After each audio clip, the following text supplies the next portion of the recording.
tragic accidents just happen all the time in Carroll County. I'm just saying. It's a very, very unlucky place to live.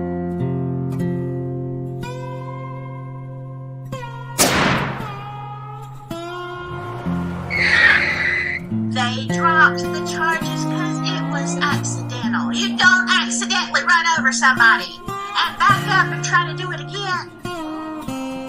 Shh.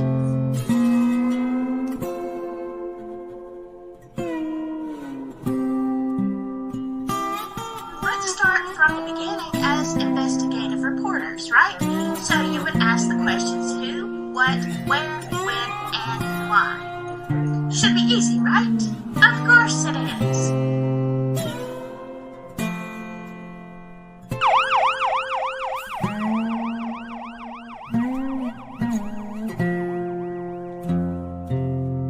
Yes, I know, you're innocent until proven guilty, but what good does that do you if you are not alive?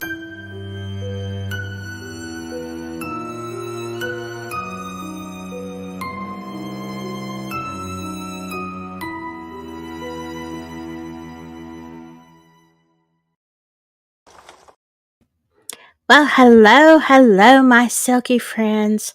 How you doing tonight? And to my very shady enemies, hello to you too. All right, I am really excited about tonight because I have I see her backstage. I don't know how long you've been there. Give me just a second. Let me say hello, and we're gonna talk about some stuff. Yeah, it might get interesting. I mean, spicy, whatever. You're going to have two redheads talking tonight. So, you know, all no holds barred. All right. Hello, Hiawatha. Mythical. Linda K, good to see you. Yes, you did. You made it in time. I'm so glad too. Just a heads up to my mods. I see you here, Samantha. I'm gonna do a show on Saturday. Probably, I don't know. We haven't rescheduled. It's gonna be Saturday or Sunday. It's probably gonna be tough to mod. So just a FYI, I might throw a wrench at a lot of people. A mod wrench, not like a physical. Hello, Karen Powers. How are you? Oh my gosh, yeah, it has been a crazy day. I'm gonna wait till Laura gets up here. And then I'm going to tell you what, I just got home from work. I worked about 13 hours today. And man, there was some craziness, like really craziness. Hello, Melanie Lynn. Sometimes the notification bell just, I don't know.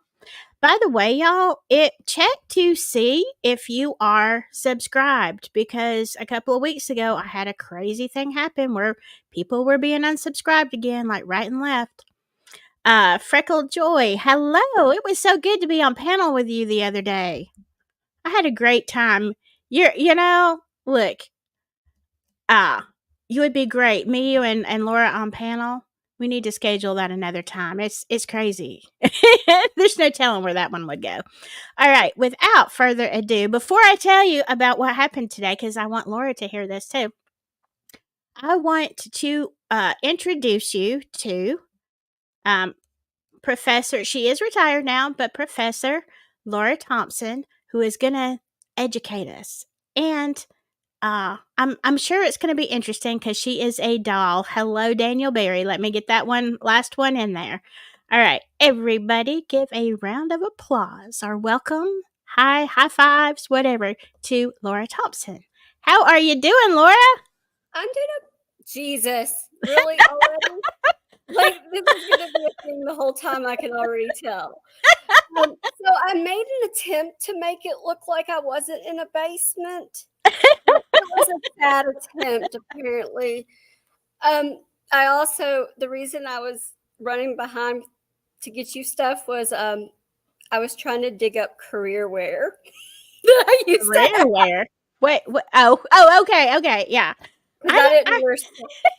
I was like, I'll be professional-ish, and I put on pants. Well, see, I don't know if you saw my live last week. I think it was last week where I was wearing professional shirt, nice. I used to wear it to work all the time when I was in administration, and but it was warm and I didn't have pants on, and that's when the police decided to come up in my driveway, and I was like, "Oh my god, I'm gonna have to answer the door." I I'm just going to tell you that all of my therapist friends loved it once they were able to go to telehealth, because they just put Yeah, on, like, my friend Lee would put on his tie and stuff, and yeah. he just be in his boxers, and I'm like, how does this make you feel, you know? Oh, yeah. Yeah, when we were in lockdown, I was actually doing marketing for a medical company Oh, at that really? time.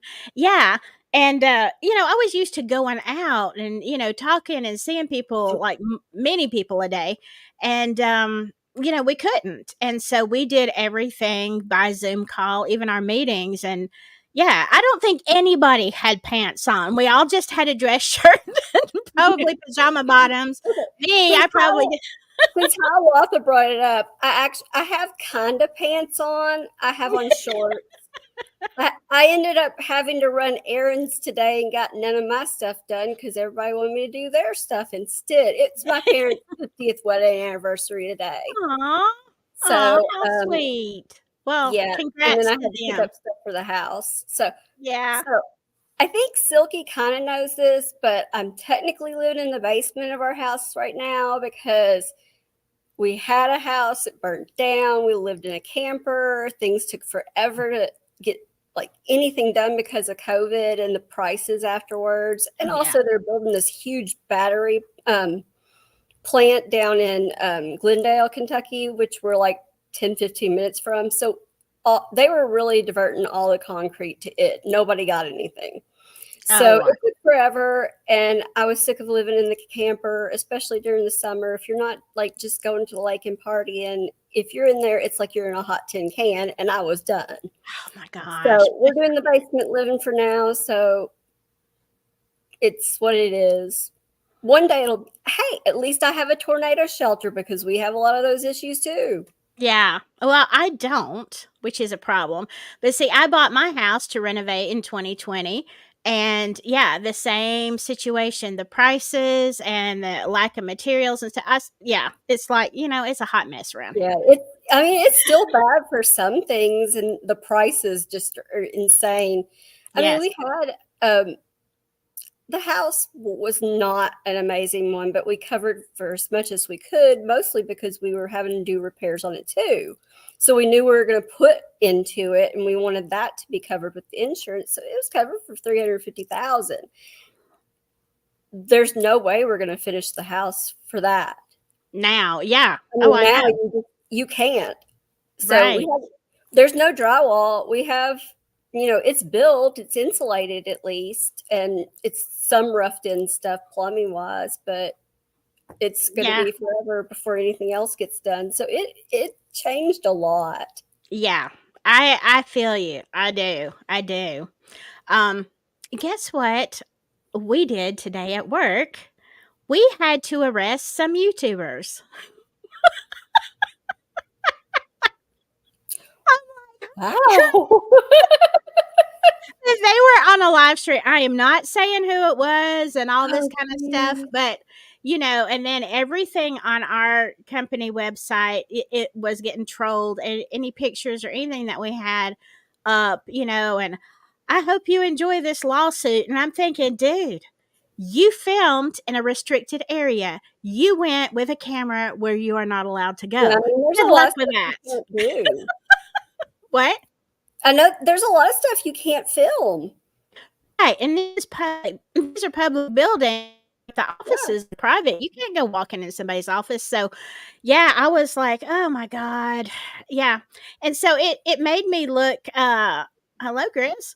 It made me look at what I do when I'm on location differently, cuz they, it was hot. They weren't really dressed well, and I thought, I go out and I'm dressed down, minimal makeup, whatever, because I'm out searching usually when I'm doing Mhm. stuff, and I'm not on camera anyway.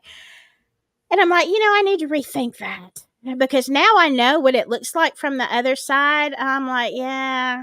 So I was like, because everybody, or not everybody, but a lot of people at work know I have a YouTube channel, and I'm going, oh God, you're making us all look bad.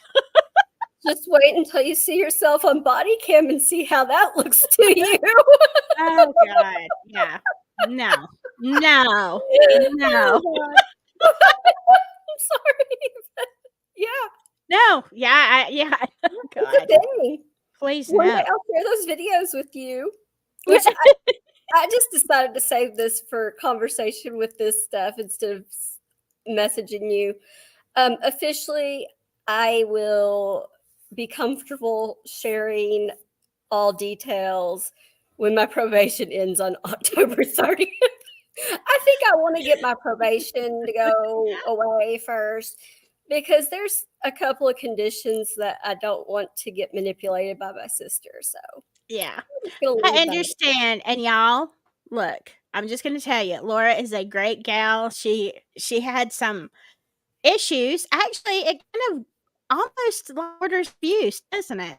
Like what we're going to talk about tonight, sort of in a way, in the Yeah, that's why manipulation. honestly, you have in the description that we're going to talk about, signs of abuse and stuff. And I'm just going to go ahead and say, we need to talk about signs of abuse and understanding people who are abused. But Right. I'm just going to go ahead and put my foot down and say, do not ask me to tell you what to do with them because obviously I made the wrong choices in my life as to what to do with people. So, and it's my sister, not a patient. So don't even really think it was a patient I did. But yeah, try to help my sister and that blew up in my face. So I'm just not going to make any recommendations about that. Well, I I mean, do not recommend anything at this point. yeah. Oh, I get it. I get it. I've been in a lot of different, because abuse is not just domestic abuse, and Oh, no. we are going to talk about Micah, and because this is such a topic that we're going to use her, and as you show us Exactly. what her mindset, what the mindset is of somebody, and how that changes. But at the same time, abuse is not just domestic. It can be from a family member, from a parent, from a sibling, from your boss. My therapist actually, like, it's weird. I knew my therapist years ago because we worked in the same hospital. And then we didn't see each other. And then when I got a shitty therapist and I knew I shouldn't have that person, Mhm. I was so desperate that I just remembered somebody had been to this one that I knew. And I reached out to her and I was just like, would this be okay? Because we never worked closely together. And so she said Right. yes. And she's really good at holding things back from me because one day she's just like, didn't you say something about your sister doing mean things to you all the time and stuff and manipulating you? And I'm like, yeah. She's like, I always thought it was your parents that abused you. Now I know who it was. And it's kind of one of those things. So, I mean, it is family members. And especially if there's an age gap that's significant and they essentially assert a power over you in the family, Right. And while you're talking about Micah, and I'm sorry, I've got some kind of hairs on me. Um, while you're talking about Micah and that kind of abuse, and all the things that I'm going to tell y'all in just a second what we're going to talk about. But I'm going to also throw in there, because this case, I was on Delphi for so long, and I still am, but this case has grabbed me so hard in the gut, just like Delphi did, because of the church factor. Because I grew up in church, and I've seen the full gamut of what people can do to other people. And so I'm going to be throwing my stuff. And by the way, if y'all are watching this, I am not a church hater. I am a church goer. I I've am a never thought that Christian. about you. But I have endured a lot of abuse by pastors as well, and more than one. Um, and I look back on it now. I'm not the same person that I was back then. Now I would hand you your rear end if you Oh, tried yeah. something like that with me. But when I was younger and impressionable, and you feel like they have such authority over you. You feel like it's God, so to speak. He's the mouthpiece or she's the mouthpiece for God, and you can't go against what they say. And now, I know so much better, so much better. Well, I mean, we learn things, and also I think that we really aren't raised to be empowered feeling all the time. And that's one of the things we have to come into. And it'd be awesome if I'm going to go ahead and say it would be awesome if women were empowered earlier in life so that they didn't take that same abuse, because even if it's just emotional or suggestive, it happens. I don't know anybody that hasn't had something inappropriate, even if just emotional, happen in their lives. And it's sad. And eventually you are able to embrace your own power, in a way. Right. I'm going through the list here. I wanted to say, you're fine. I don't know what I was going to say. Okay, tell me why, in your opinion, does this case matter so much? That's kind of related to what I just forgot. I think that, so let me tell you that one. So when things like this, when they make us so angry or really just don't sit well with us at all, it just lingers. That's when we have to question, why do we feel any such way about it? Because it usually is because it's somewhat relatable to us, and that's why it bothers us. So this one, because of the abuse and the fact that she really she had supportive people, but it was hard to get away. That's why it sits so hard with me, because of my own experiences. Now, to me, the reason to me with this, but also goes to things like Delphi, you've touched on this some before, and it's kind of been the thing I always have wanted to say, but I don't say because I don't want to debate it. I'm not always ready to debate it, but now I'm getting better about this stuff. I think that these cases are so significant to seeing corruption, mistreatment, and the devaluation of women and children. Yes. That's what bothers me, because if people can be killed and no one, it's just like, oh, okay, let's go on. She killed herself, or anything like that. It's just disturbing that even not just someone dying, but people being used and basically tossed aside. From what I'm hearing with that last interview with the family on Law and Crime Network with Jesse Weber, I was like, they really don't remember her ever having any issues before she got married. Exactly. And that's what is really bothersome, because she was 23 apparently when she got married to him, is what I think I recall. And if you're bipolar, you're going to already have shown some of the signs by that time. Mm-hmm. So it's really suspicious to me. And then it's part of that being used part, where he's out there telling everybody all these mental health problems she has. It's all her. If she didn't have such a hard time, if she didn't have these mood swings, it's never, if I didn't have a personality disorder, I might be a better husband. Yeah. Yeah. Because they don't blame themselves. Yeah. No, it's done. I mean, I don't want to be a man hater, and I'm not, but there is a lot of it. And that's actually what my grandfather was like that. Actually, both of my grandfathers, now I think about it like that, because they both had families that we didn't know about. That was pretty common. That was pretty common. I mean, now that I'm older, I'm putting two and two together, and I'm like, oh, no wonder he was a truck driver. Mm-hmm. I mean, it's just things like that. But I'll also say that because he stopped being a truck driver and he was around the same county pretty much all the time, that is why I always married somebody from out of state. Oh, darling. I was just telling my kids, I'm like, yeah, I want to tell you something. There's no way. There's no way I would marry an Alabama man. No way. No way. Like, No. give me somebody from several states away. Yeah, not gonna happen. Not gonna happen. But now something else that you brought up, and I put this on the last video because it was a long comment that you left on the video. But Because I was fired up. you were.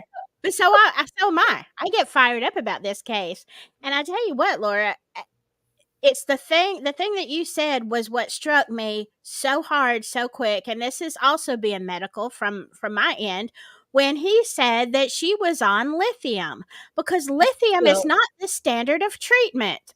It used to be when we had no other treatments. That was it for bipolar, like you took lithium or not.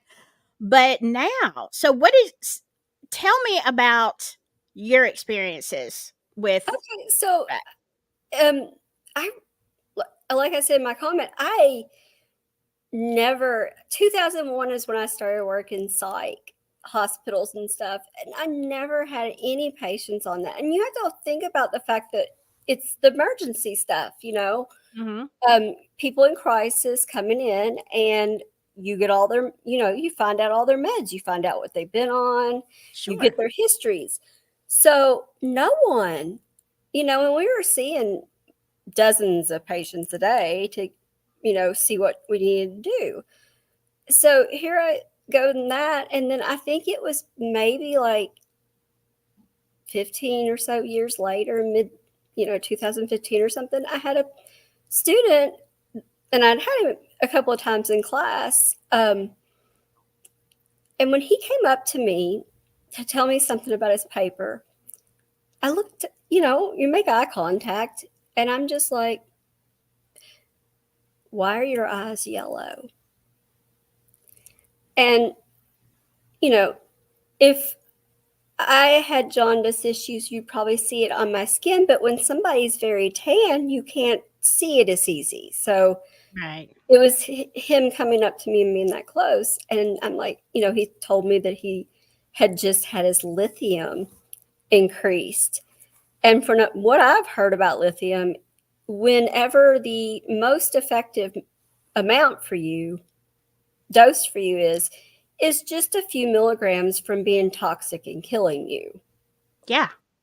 Yeah. So it's not something you can screw around with, and that's why they don't really want to prescribe it. Also, and like you had said on the other live, you do have to get a lot of blood tests, regular routine.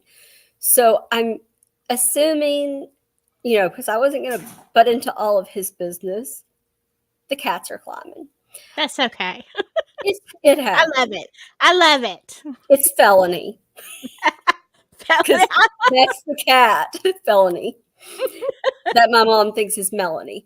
So, but I just said to him, you really, because he was a veteran, and pretty much with that, not really acute care accessible at the time. So I was like, maybe you should go to the doctor, the ER tomorrow, because that's pretty much how to use. And he did. And his function, like his liver function and stuff, was all off the charts, and they took him off of it immediately.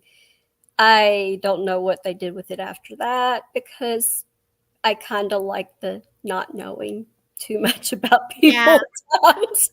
Well, the more standard of treatment, there's a lot, but I would say probably for me, what I've seen over the last bunch of years in nursing is that Depakote, sometimes Topamax, these are the things, and you still have to have blood work with Depakote, but it's not as toxic, and there's not as big a chance. I mean, it can happen, but there's not as big a chance that you're going to go toxic as lithium. Lithium is so old. Like you would have to be on everything in the world that did not work, no matter how they did it, how they dosed it, to get to lithium. this is one you probably see more now. Probably, like I said, in 2001, in that general time when I was there, I don't remember any of that. But then about 10 years later, I was working on the military base in the behavioral health clinic. And that was when it was really moving into Abilify, because that seemed to help most people. And then also they liked using it for treatment-resistant depression. Right. So, and the reason I had brought up the other part on her diagnosis is, until you know somebody with untreated PTSD and then you see them treated and the change in them, and I'm not talking about they gave them a bunch of medications that worked. I'm talking about somebody's been through therapy and has worked through their trauma. And that reactionary mood swings eases out for most people. And so seeing somebody before they're treated and after they're treated, and you're like, yeah, I can see where they thought you were borderline personality disorder or bipolar. I can see that. But that's why you have to take in somebody's history. And that's why I'm worried about the doctors who are treating people if they are prescribing lithium, because then that means you're not taking in enough of the factors. Right. I mean, seems it's not just a biology thing. It's, okay, well, what else is going on here? You need a whole picture of a patient. I mean, I know not everybody works that way, and it's sad, but realistically, there has to be a holistic approach to some of these things. And if you have a client that's in an abusive relationship, then you need to recognize that, you really aren't doing them the best service if you're just going to over medicate them. Right. I mean, because lithium back in its day, it was like they realized that bipolar disorder has a imbalance, has that chemical imbalance. And so that's what they were using to put them back in balance, but they weren't doing it holistically. It was like, okay, we can balance you, but yeah, they weren't looking. There were so many terms we didn't have. PTSD. I mean, people used to just shell shock, but it was mostly for military type things, not for the things that we see and we recognize today. Things are changing a lot now because a lot of the medications are no longer working for most people. And so that's why you're all going to see some. And when I say psychoactive drugs, I do not mean they're trying to get you to trip on mushrooms. I don't mean anything like that. It's not the same. But when they do those very tiny doses and they control them in pills, which of course goes to pharmaceuticals, and that's a whole nother tangent. But microdosing can really help some people, especially with depression. I don't know about the bipolar, though, because of the mood swings. But psychopharmacology is complex from some views, but then sometimes I don't think that all principles are applied by all doctors. No, because not at all. Honestly, if you're getting these success rates on a certain medication, and that's what makes it indicated to treat certain things. Unfortunately, not all drug trials are done really well. True. So it may not really be that great of a drug. And then you get these doctors, the pharmacies that shelve them for 20 years and then reintroduce something else. Right on something. I mean, it's just one of those things where it's kind of a gamble in a way, but there are ones that are from studies indicated to help something. Right. And I mean, yeah, you don't want to get me started on, I've said it for years, many years. It's a racket. It really is. It is a racket. It is. The drug industry. It's I mean, there's so many things. If anybody really has issues with something they've been treated with or anything, the FDA approval panels are often videoed, and some of them are really interesting, but probably going to upset you. So, Yeah. but the information is out there if you've had an adverse reaction and you want to know. Yeah, we've covered some Yeah. long If you story on want to know, adverse you'll find reactions. out how much some people don't really care about humans. So, Yeah. Linda Kay brings up this because I think like maybe back in the 40s and 50s, yes. this Valium for suburban neurosis. Yeah. Yes, I actually have a older friend, Kevin, and his mom. The brother that was born before Kevin died in infancy. So back then, they put her on a lot of drugs, and it was Valium. That was actually when Waverly Hills was a psych asylum at the time. Oh, I didn't even wow. know. She went and spent like 6 months there. Oh my God. And she wasn't getting better, and she wasn't getting better. And I don't know the exact details if this was a conjugal visit or what. But the doctor told Kevin's dad, you need to get her pregnant again. She'll be happier if she has a baby. Oh, wow. I mean, apparently it helped. Well, And I that's mean, what Kevin was that baby. So, but yeah, they sedated everybody. But then also there was a lot of cocktail drinking going on at times too. yes, yes. And just before because I want to show something up before we get signs of abuse. Go Um, ahead. but y'all, just FYI, if you don't know, all right, this is homework. If you want a good laugh, and I don't know if I entirely disagree with it, but look up the women's diagnosis of hysteria and look at the history on that. Right. You know what I'm talking about, Laura. I was like, holy crap. And I'm like, well, maybe. Hmm. They might not be all wrong. Anyway.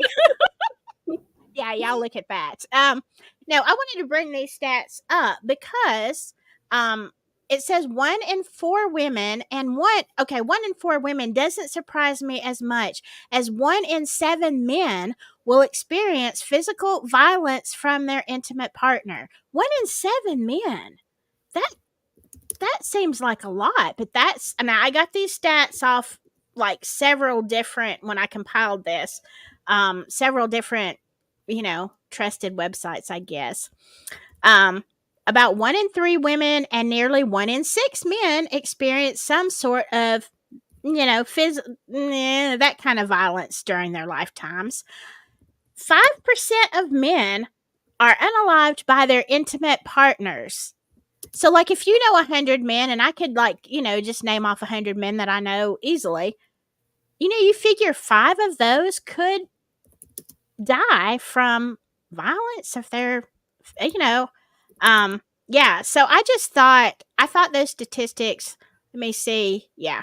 All right. I'm gonna take this off. I just wanted to read those out because this is all you, but to make it, I guess, in layman's terms, what are the signs of abuse, including signs that you might like? We all know physical, the hitting, but what are And all of the covering signs? up. Yeah, what are the signs of abuse that maybe let's start with the early stages so people can head it off? Like, what should Micah have I mean, I noticed? think that you would look at the first things if somebody, if you're asking somebody if they want to do something, or if, go do something or spend time with them somewhere else, and you hear things such as, he wouldn't like that, or even she wouldn't, their partner wouldn't like that, or so and so wants me to do this. And there's not like, if you do spend time with them, then that person has to be there pretty much all the time. Or if you are spending time with them, it's like, oh, I I need to take this phone call. I have to. It's just things like that. Right. Like you start noticing things just because it's kind of like, wow, doesn't that other person have any sort of life? That, why are they so worried about exactly what you're doing all the time? Because I can't think of anybody that I know where it started out with not having that as like the initial stage of you notice some controlling, because it's to separate people. You have to get the person isolated in some sort of way to be able to get the full momentum going into the abuse. And it's hard for me to sit here and say that that's what an abuser is thinking, but I think that it's more of a, I want the person to myself type thing in their head. Yeah. Well, and I think even Micah's family talked about, him, I think even from an early age, trying to kind of corral her in, kind of move her away from her family. And you saw some of the text messages he sent to the family, absolutely hideous. But so, I mean, because, when we're talking to people, and I say young women, but honestly, it can happen at any age. Yeah, definitely, isolating, because, by the time it gets to physical violence, that's abuse. Yeah. What are some other things that people need to look for early in the relationship before you get too entangled?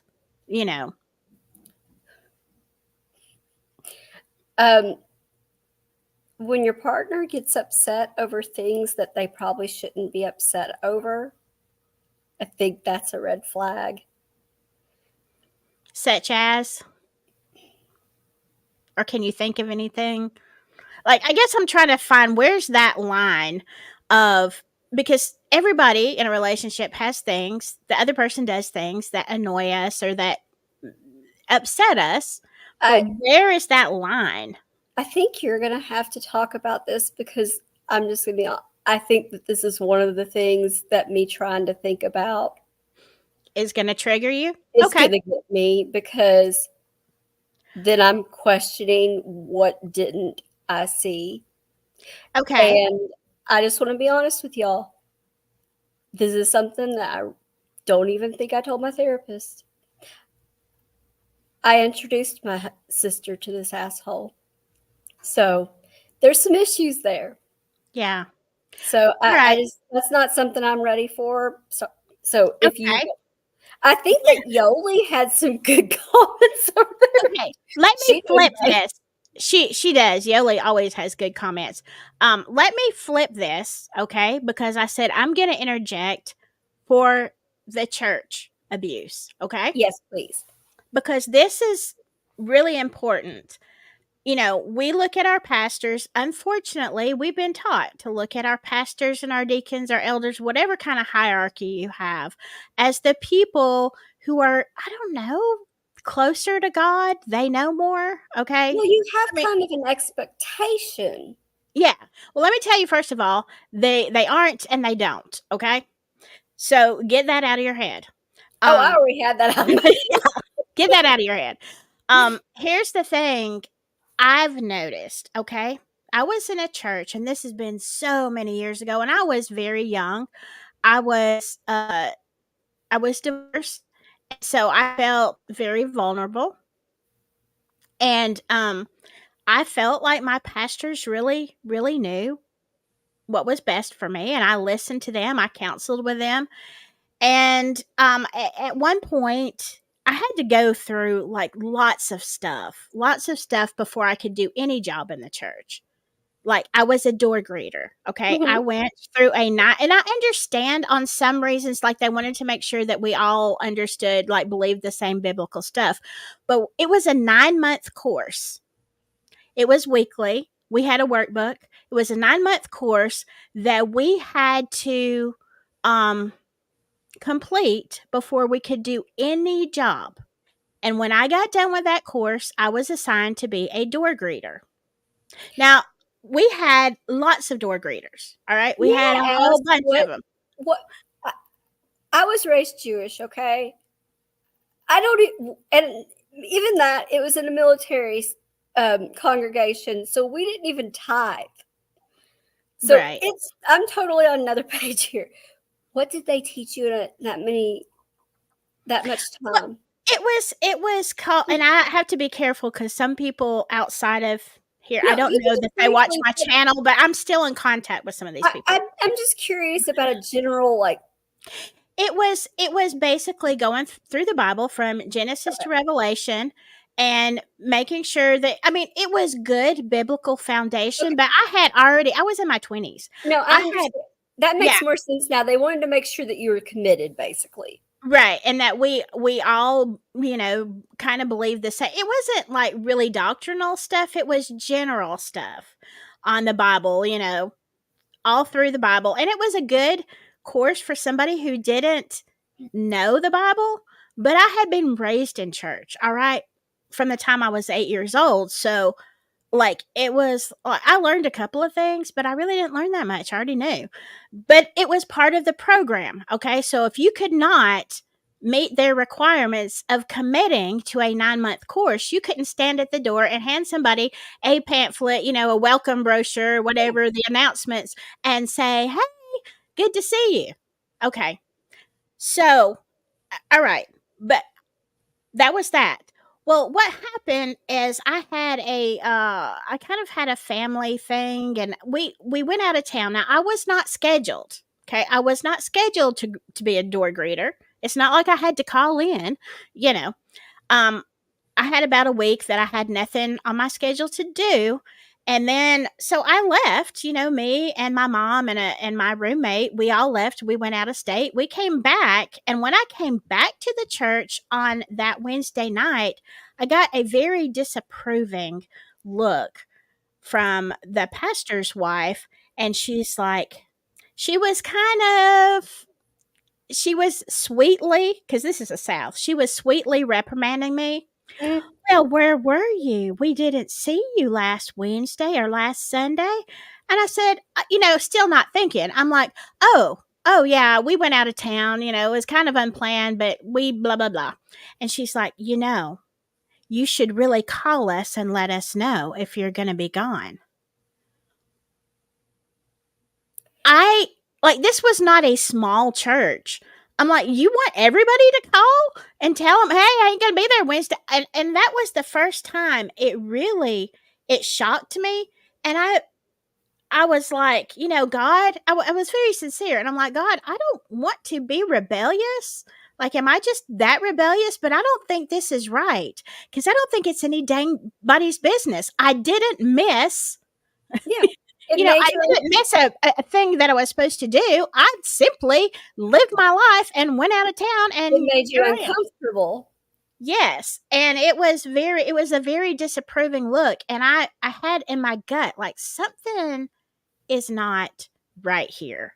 This is crossing. Now I would look at him and say, "Excuse me, boundaries. I will go where I want. I didn't miss a thing." Mhm. Yeah, you if you have a problem with that, then I just need to check out and go somewhere else, because you're not going to control and ask me and demand to know where I was. You ain't my mama. Yeah. I don't even tell her. Just like, it's weird how people get like that. But it starts small. Now, I did leave the church about a month and a half after that, but it just kept getting, more demands, and that's the first time that I, as an adult, realized after I left all of the things, and I started thinking about all the things that had happened in the years that I went there, and I was like, these people are control freaks. It's like coercive control in a way, isn't it? Yeah. And I want to tell y'all something. It's one thing to, if somebody says something like, "Oh, we missed you last week," and they're just sincere. "Yeah, we missed you." And then you're like, "Oh yeah, I went out of town. Well, I hope y'all had a good time." Like, that happens all the time. it's not a judgment, which is what I felt like I was getting. It was an abusive. It gave me, Laura, the same feeling that my ex abusive husband had given me. Like, you've done something wrong, and now you Yeah. are in disfavor, and you have Exactly. to win back my approval. And that, when you see stuff like that, people in a church, run. And Run. it was something that really shouldn't have mattered and had any sort of reaction. Right. Exactly. So, I mean, that, as far as the church goes, is abuse. You know, anytime people are getting, it's one thing if you go to people for counseling or an advice. Now, you're not obligated. And here's the thing. Look, people come to me for advice all the time. They're not obligated to take it. I'm not going to not be their friend if they do something stupid. But when they come back and they say, yeah, I should have listened to you, I'm like, yeah, you probably should have, but let's fix it now, because Yeah. I'm not their savior. I'm not their dictator. You ask me for advice, I'll give it. Don't take it, whatever.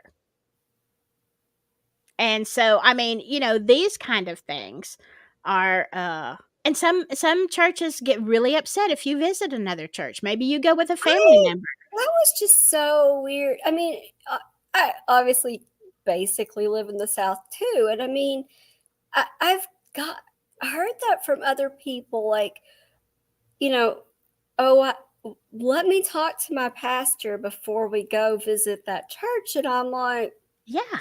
I didn't know.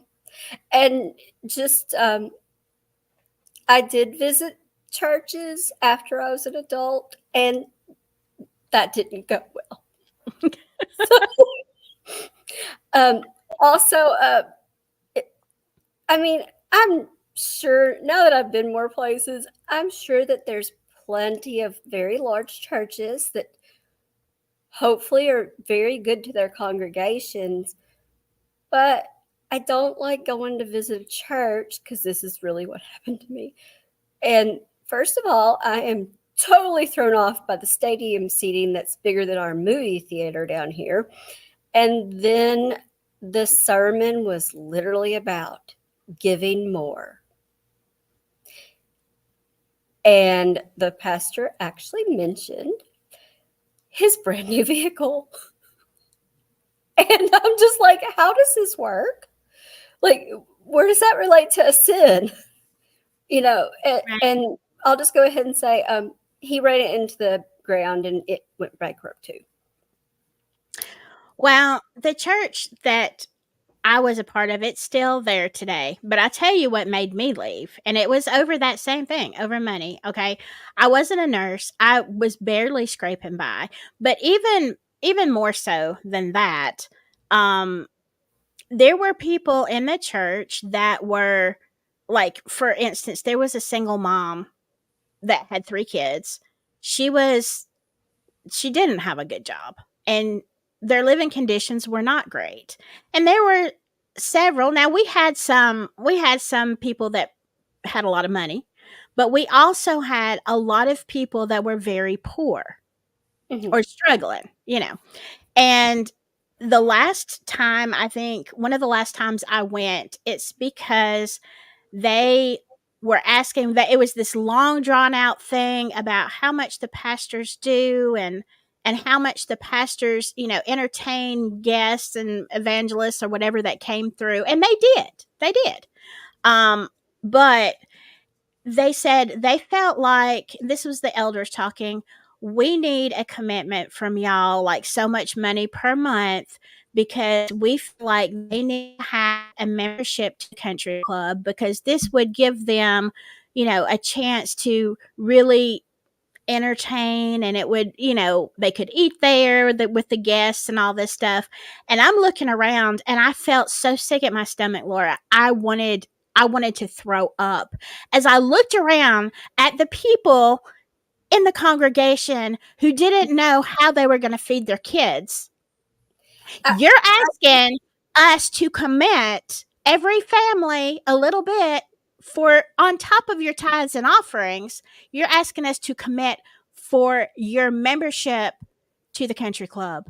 And that was like, I'm done. I'm done. I mean, I always thought that this type of hospitality and outreach type thing was not supposed to be harmful to the congregation. And in my head, and I don't even care if I make sense at this point, if you don't have the money to do this stuff for whomever else in addition to your congregation, then maybe you just don't do it. Yeah, exactly. I'm like, I understand that, that would be nice for the guests. And we had conferences a lot during the year. But yeah, it's like if it's not in the church's budget to start with, Yes. then don't sit there, because it wasn't just a 5-minute, would y'all please pray about it and give whoever can. It was probably 45 minutes of hounding us and telling us why we should. And I was like, that I just can't deal with that stuff, because I mean, I was not, I don't even know if anybody was raised up to where that was something that was expected. I do have to ask you, since you brought that up though, if anyone has ever had this happen, because when I found out my friend joined this church and like officially membershiped with it, which I didn't even know was a thing until that, you have, like, they want you to show your tax records so that they know for sure that you're giving that 10%. I didn't know that was a thing. Why? yes, That's it is in some horrible. places. Yeah. In some places that is, I've heard it. Nobody has ever approached me. God help them if they had. Because I would have said, hey, the Bible says don't let your left hand know what your right hand's doing. And you are neither one of my hands. Stay out of my business. It's between me and God. That just blows me away. Yeah, I've seen that a lot. And I've also seen hounding from pastors. Like, yeah, I've got your tax records and you're not, like, berating you. You're not doing your part. You must not love God. This is the storehouse. We're here for you. You make guilt tripping you. That I cannot see in any of these scenarios. I cannot see Jesus saying this. I just can't. No, I'm like, I just don't understand. I mean, it just, like, that's one of the things. And when I say I just don't understand, I do know what it is. They're just wanting money. I mean, it's a different goal for them. But I just, that's not what I ever thought any of this was supposed to be. right. Hiawatha, it was non-denominational. Yeah. But it had a lot of, they did have a lot of, like, they had a board that they answered to. It wasn't quite like JP's church, but they had a bishop. They had people over them that were all of a non-denominational thing, and everybody's churches were different. So I wasn't really, but they had a lot of freedom in their own church, clearly. So JP's church, well, I want to say, is it independent now or whatever? Is it rogue? Because that's what it sounds like, some crazy rogue church out there. I don't know. There is a lot of I'm assuming it's non-denominational, but I don't know. I haven't looked, and now the website's So down. he's not attached to any type of, like, the Southern Baptist Convention or anything. I don't think he's attached to any of that. So I don't not think that I think that they have any excessive control either. But I don't know. He's cooking some books for sure, though. Oh yeah. Yeah. I think we talked about this, Yoli. You got kicked out of catechism in the Catholic Church. Yeah, because she asked too many questions that they couldn't answer. And again, I'm not a church hater, all right? But what I'm saying is, it's just like any other relationship, and I think even more so, Laura, because it's if you are involved in your church, it is a very intimate relationship. I think it is because, the spiritual aspect is kind of like, it's not that you're telling them everything about you or anything to get that tight closeness, but you have opened up your heart to something, Right. and then you're kind of getting stomped on at times. Well, you're So, very vulnerable because when you're there and you have a problem, as we all do, whether it's you lost your job or you're having marital problems or you're whatever, you're struggling with something, you are going to usually go talk to somebody in that church. If it's not the pastor, it's going to be an elder or somebody else. And so it's kind of like that, relationship with your therapist. You can get very emotionally attached to that. And then when they turn around outside of therapy and they start berating you about something, it to me, it's easier for them to control because you don't want to walk out the door. You're like, all of my friends are here. Like I have relationships with so many people. And so I think a lot of people stay kind of like an abusive relationship and walk on eggshells because the risk of loss is also huge. I think that some of us have gotten like that in a workplace at times too. Yes. I Yes. mean, it's not, you don't make yourself as vulnerable, but once you're attached and felt like you were comfortable, then it can get very uncomfortable. Right.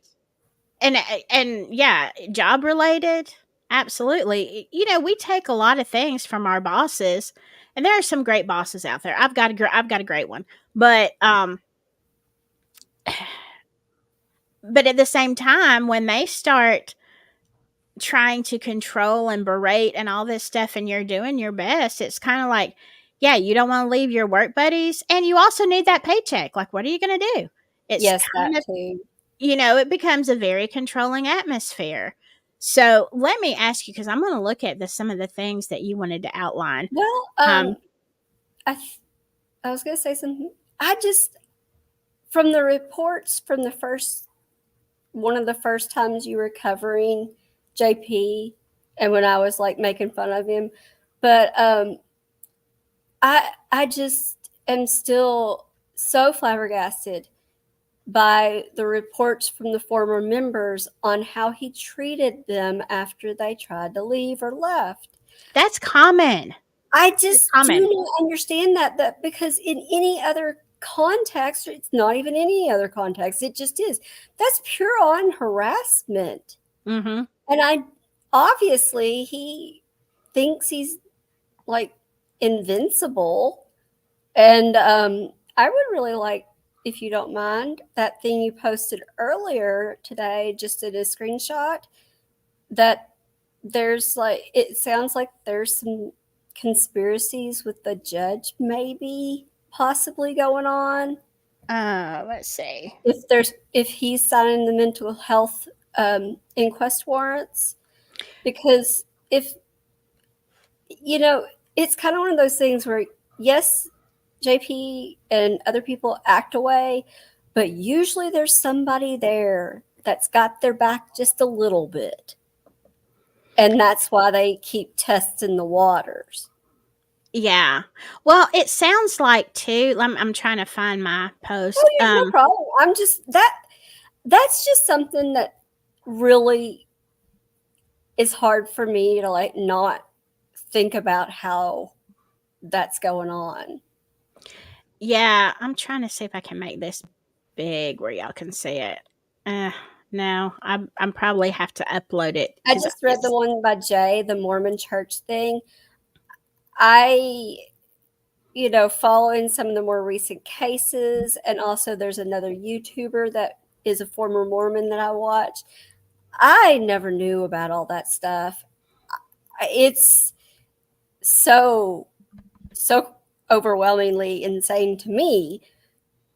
And I had to admit that if I had known about this 20 years ago, I would have never read a fiction novel in my life. I would have just looked at the Mormons and entertained myself there. I don't know. That's a rabbit hole, for sure. That was literally all I needed in my life. Okay, Melanie says, I saw a comment by a member who left after Micah died. She said her and her husband used to do drugs because JP admitted his sins, and that's why they trusted him. Yeah. Oh. So they thought it was okay because JP had done it, or Well, what JP just goes in exactly? the church and gets forgive. So my bad, right? Oh, yeah, absolutely. And that's the problem. After that first indiscretion, first of all, I'm sure had they talked to Allison, his first wife, and really, I don't want to say interrogated, but really got the deep story, it would She have was been more than just, yeah, probably.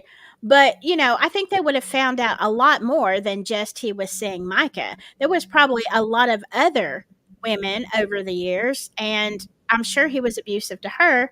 So that would have made a huge difference. But first of all, he should never have been let to stay in the pulpit uh, in that kind of situation. Sometimes uh, congregations and stuff will. What is that Do noise? you have a bug? And Yeah, I hear a buzz. it's not a hallucination? No, That's felony. But other way. That's felony back there behind me. I do hear that, and I don't know where it's coming from. Let me see. That is so weird. Uh, no, I don't. Hold on. That is bizarre. Do we need to bring you some lithium? I know. What the crap? Let me mute my. Oh, hold on. I'm gonna mute you for just a second. Okay, it's something in your background. Is there? Oh, it's the water. What do you mean the water? Like, All it is, it's the water pipe. oh, okay, okay. Well, we know that we're not hallucinating, either one of I'm us. just used to it by now because, since the drywall's not up, you hear everying. Okay, No, as long as we came know. in. Mike just came in, and he is upstairs in the shower, and I'm gonna be not. I'll make fun of him later, but I want you to know he actually literally, other than the concrete in this house, he's literally built this by himself. Wow. I don't know how, but I have pictures. That's okay. All right. You were talking about the Mormon church. They keep track of your income, and 10% is mandatory. Oh my God. I knew a family that lost their house because they had to tithe no matter what. No, that's when I stopped being a Mormon. No, no, sir. Oh God, yeah, no. I mean, here, like, we have. Obviously, I'm not going anywhere, but I have friends that, like, there's a church where it is in a like space of someone else's, not a home, but like another building. They are lent it free, and then they don't tithe unless they want to. There's a box that says give if you want to. Right. And then the rest of it is like kind of divided up as far as like if something needs to be done, who can help? It's like donate, like everything's donating your time. And Right. like it was a nurse I worked with, and his wife was the bookkeeper. So, so I applied for the FBI once, way back when. I would love to work for the FBI. I think I was like, I must have been 26 or 27. It's a relative point, trust me. And it wouldn't know if you'd ever tried any drugs. And I said yes when I was 25. And it was actually my mother-in-law that got me tried. And somehow they put it into my file that I had gotten arrested for it. What? Because when I'm working for the Department of Defense on Fort Knox, they're like, you have a charge for marijuana. The FBI. Like, oh my gosh. I'm like, I just don't even care anymore at that point. I mean, like, I don't, it didn't happen. I don't know what to tell you. I'm like, how did they screw that up? I don't know. Yeah, I agree, Melanie Lynn. I agree. Well, I mean, if you have money over that, over what is needed, then you give it to missions or whatever. I mean, it's okay to have a savings account for I mean, in or case something happens, but if there's an overage, then wouldn't you put it in like an emergency fund for if like a pipe broke? right, No, sure. I mean, I thought that's how things ran, but I'm slowly finding out that things I think are probably not right. I got unplugged. Sorry. Yeah, you're I okay. don't know how. You're okay. Let me ask you this, Laura, while you're setting up again. Okay, just, I'm going to find it eventually. Because one of the things that you have on the list that you wanted to talk about are the neurological effects of abuse.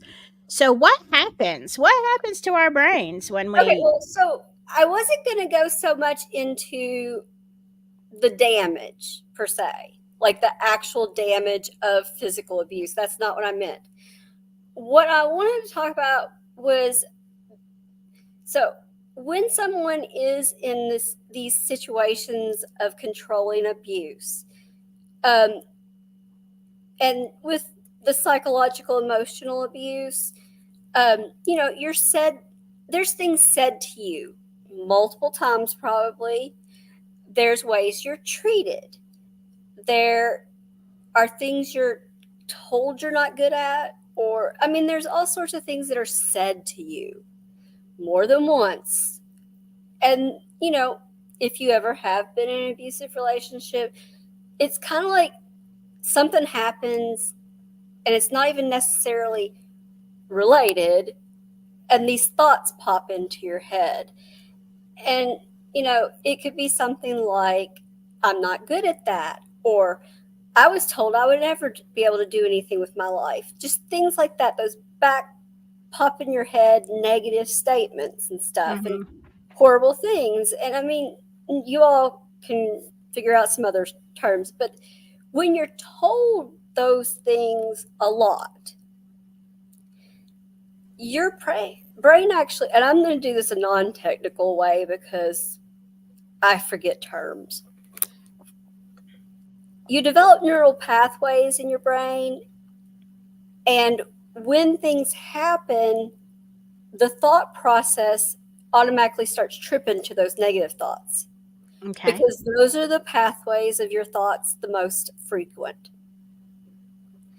So let me understand this. I'm sorry. Okay, But like, you say, I have a presentation on it if you want me to give that someday, but I'll need to find my props. well, I'm just trying to like put this into like everyday understanding.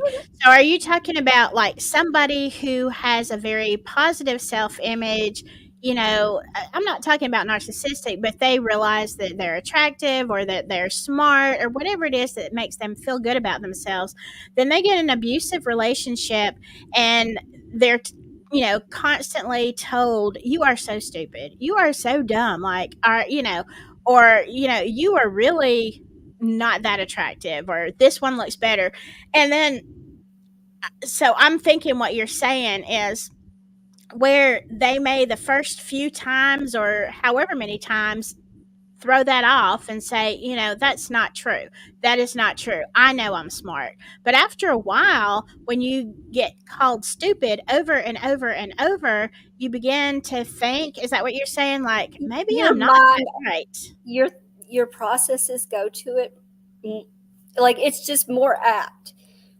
Because maybe, you've told yourself, you try to tell yourself you're not stupid, but then it's just like it keeps going to that. Well, and then if you sit there in your head too long, then you're thinking like, well, it must be true. I hear it all the time now. But there is pathways that develop. It's like a synapse develops in there. just from repetition. Okay. Now, I'm not saying technically the same thing exactly pops in your mind when you hear certain things, but you're going to have negative thoughts. Okay. Yeah. However, technically, you can reverse that, but you're not going to reverse it if you're there with somebody that's always saying it to you. Right. Right. Because I think it does. I mean, I know I've been in more than one abusive relationship, which is why I'm single. But, and I live in Alabama. So that doesn't help. So, but, it takes some time, don't you think, of getting out and Oh, away yeah. and just healing. Like, because I don't think you can go from feeling negative when somebody's saying all this stuff and putting this on you to automatically, oh, Oh, no, they no, were no. just wrong. They were just No, wrong. No, it takes because time. I think that there's also one of the things that's kind of a struggle with that as well when you do leave is that you kind of have to get comfortable back with being you. Yeah. I mean, and that's not something overnight at all. So let me ask you this then, because we were talking about Micah, and her family and friends say after she got away from JP, she started having these positive. She was happy again. She started, getting out of that cycle. So, I know we don't have any proof, but in your opinion, professionally, how likely is it that somebody's in that stage of feeling freedom is going to turn around and take their own life? So I don't know for sure if she really did, which I don't Right. believe. Let's say she, in this fantasy land, she did it herself. The only thing that I can personally see is maybe doing it because she wanted somebody to finally look at him. So more of a revenge tactic A than revenge, but not really or like revenge, exposure. but Exposure. like expose and protect other people. That's the only thing. Like I can only think of her having done it, from what we know, as a please. This is the hugest red flag I can show you. Yeah, and she certainly did that. For sure. But so you don't. I mean, and again, we don't have any proof. We're all still working on it. We're all still out there sleuthing. But from what you know, the state of her mind, according to friends and family, was not in that place where this would be a normal thing. I'm sorry, I had to respond to something. Oh, that's okay. Did that because go through? Nope, I didn't see it. Okay, Karen, I was your how to reverse Oh, it okay. got my Oh, okay. attention. So Wait, I just wanted you to know, if you need to reach out, let me know. Okay, so that's all that caught my attention. So what were you saying?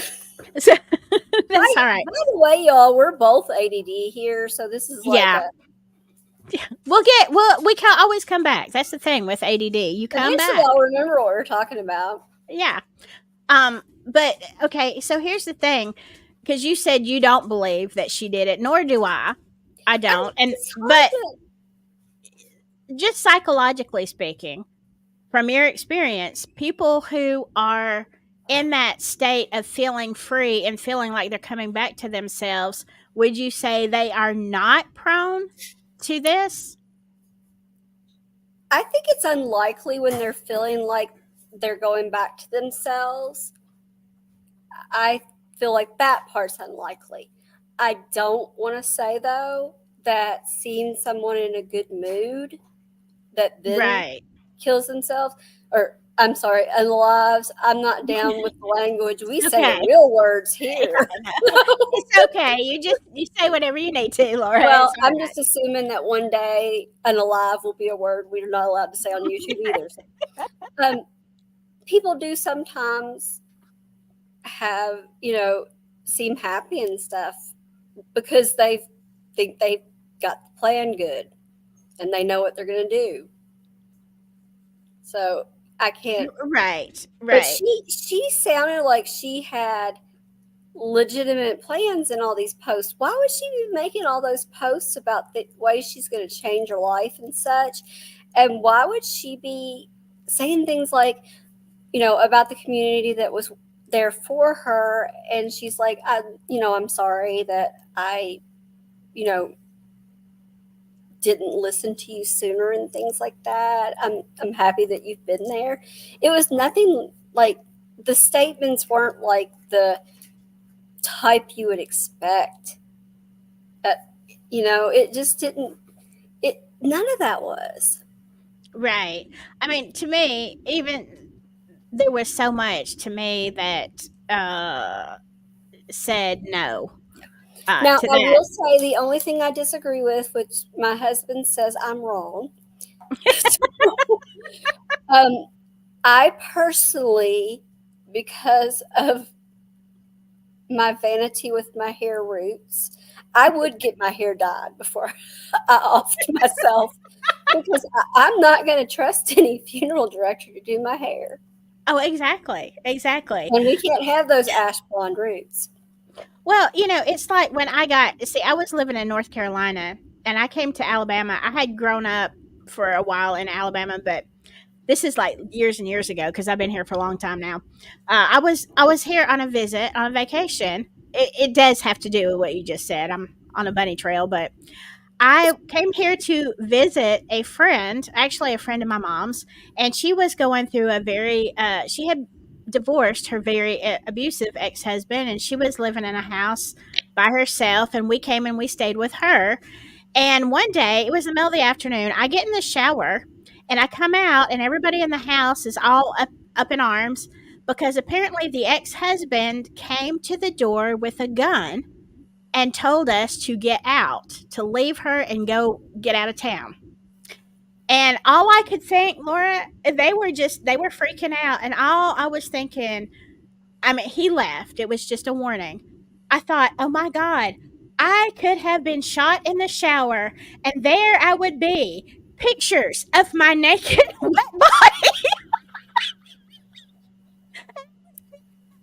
That's all I could think. Oh my God, please, Jesus, don't die. Would it have been like the Bates Motel? Yeah, I mean, yeah, that's what I was thinking. What a way, So I get it when you say I wouldn't have wanted to, but see, she didn't have the hair appointment was coming up, so she didn't actually get her hair done yet. Okay, so yeah, you wouldn't have appointments. You would have canceled your appointments because even though you might harm yourself, most people are still considerate of other people's time. Yeah. I mean, you usually cancel everything. Right. And if you were going to do something, I mean, I don't know. Maybe I'm just too vain, but that's what I would think. I think that there's some situations that we all wouldn't want to be found dead in. Exactly. But that brings up something else. Women do not typically. This is a very unusual move for a woman to unalive herself because we don't do that. We think about what it's going to look like. Mm-hmm. That is very odd. Now, I did go to school with somebody whose mom did do that. Well, now we think about it. And did she? They ruled it she did. But he was having an affair, so we don't know actually who did it, but we think about that because that's why women tend to overdose. They tend to use other methods, where your body is intact. So that was always weird to me too.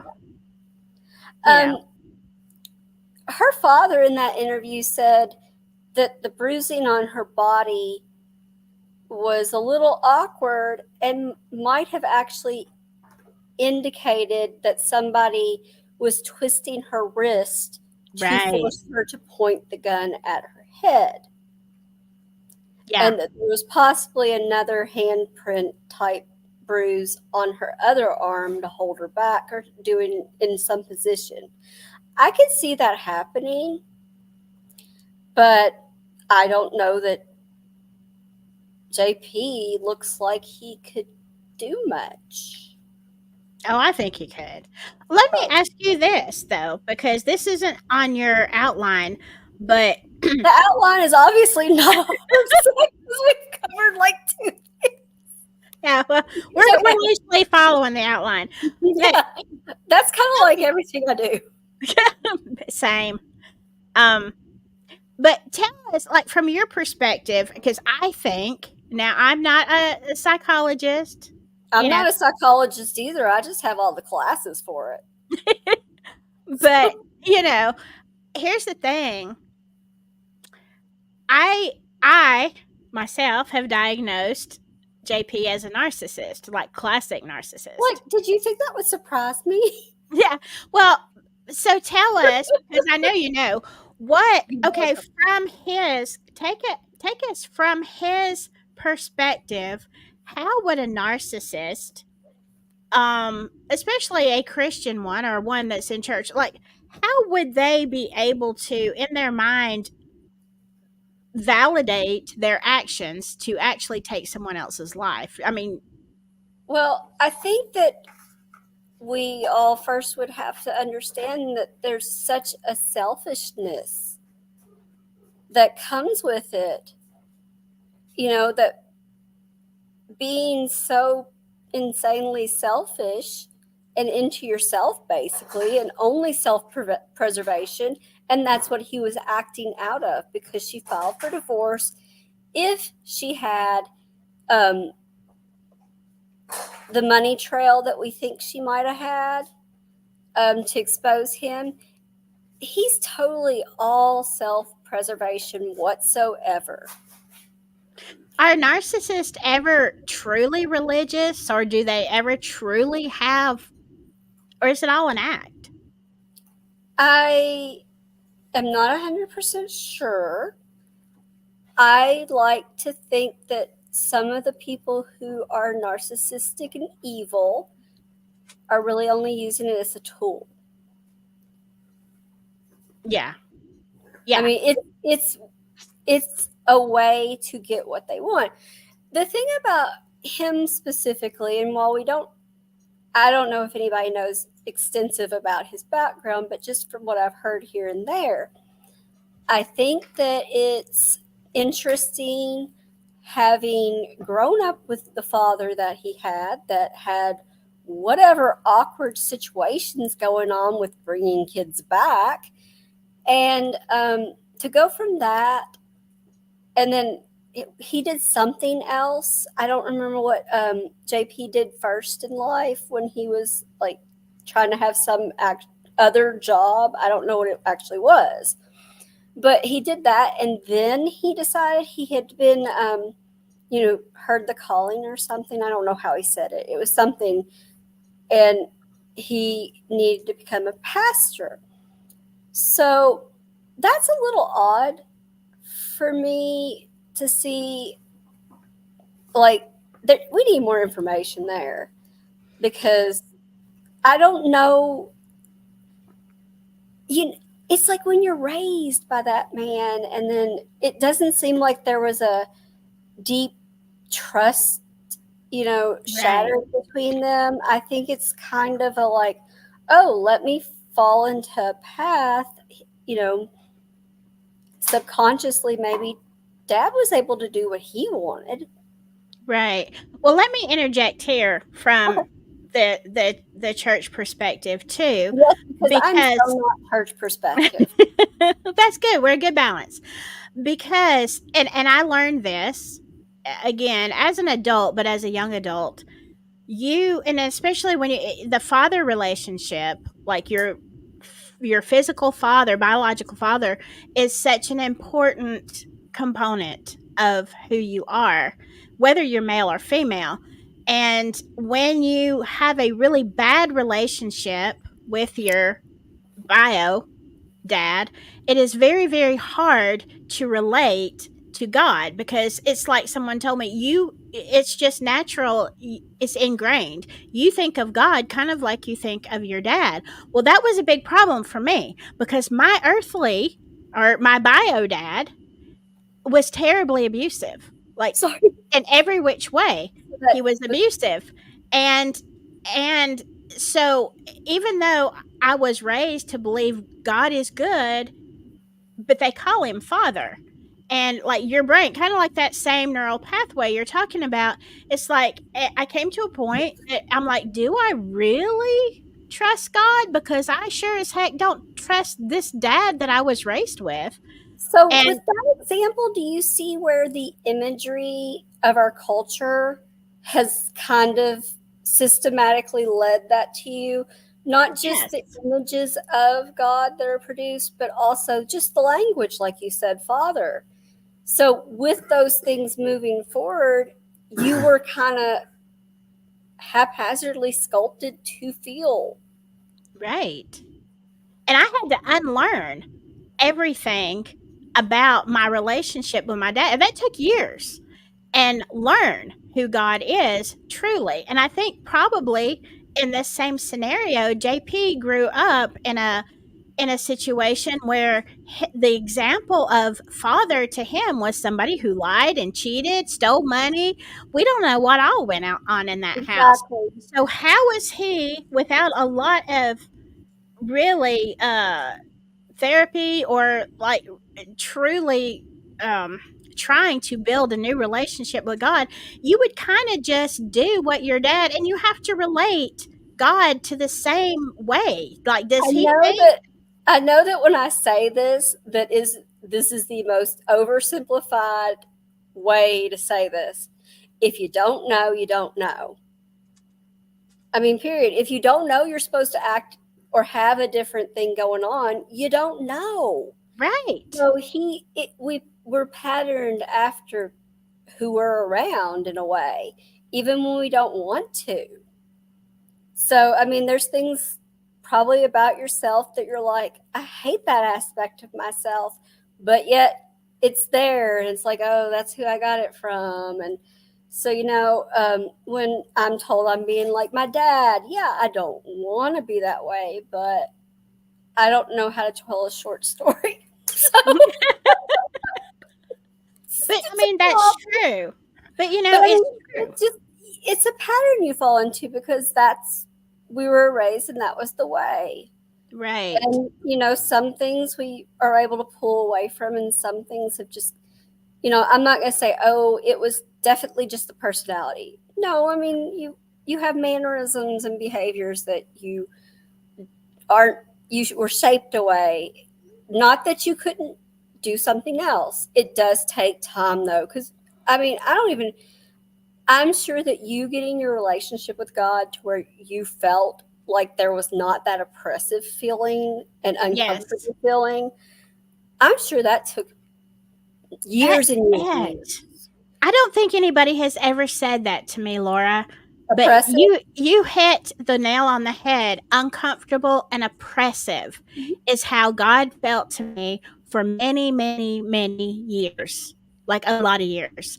Even and being scared to death, because the church tells you, well, you love God and you serve him or else you're going to hell. But nobody wants to go to hell. And so yeah, but I spent a lot of years with those two words that I've never really thought about until I began to search him out on my own.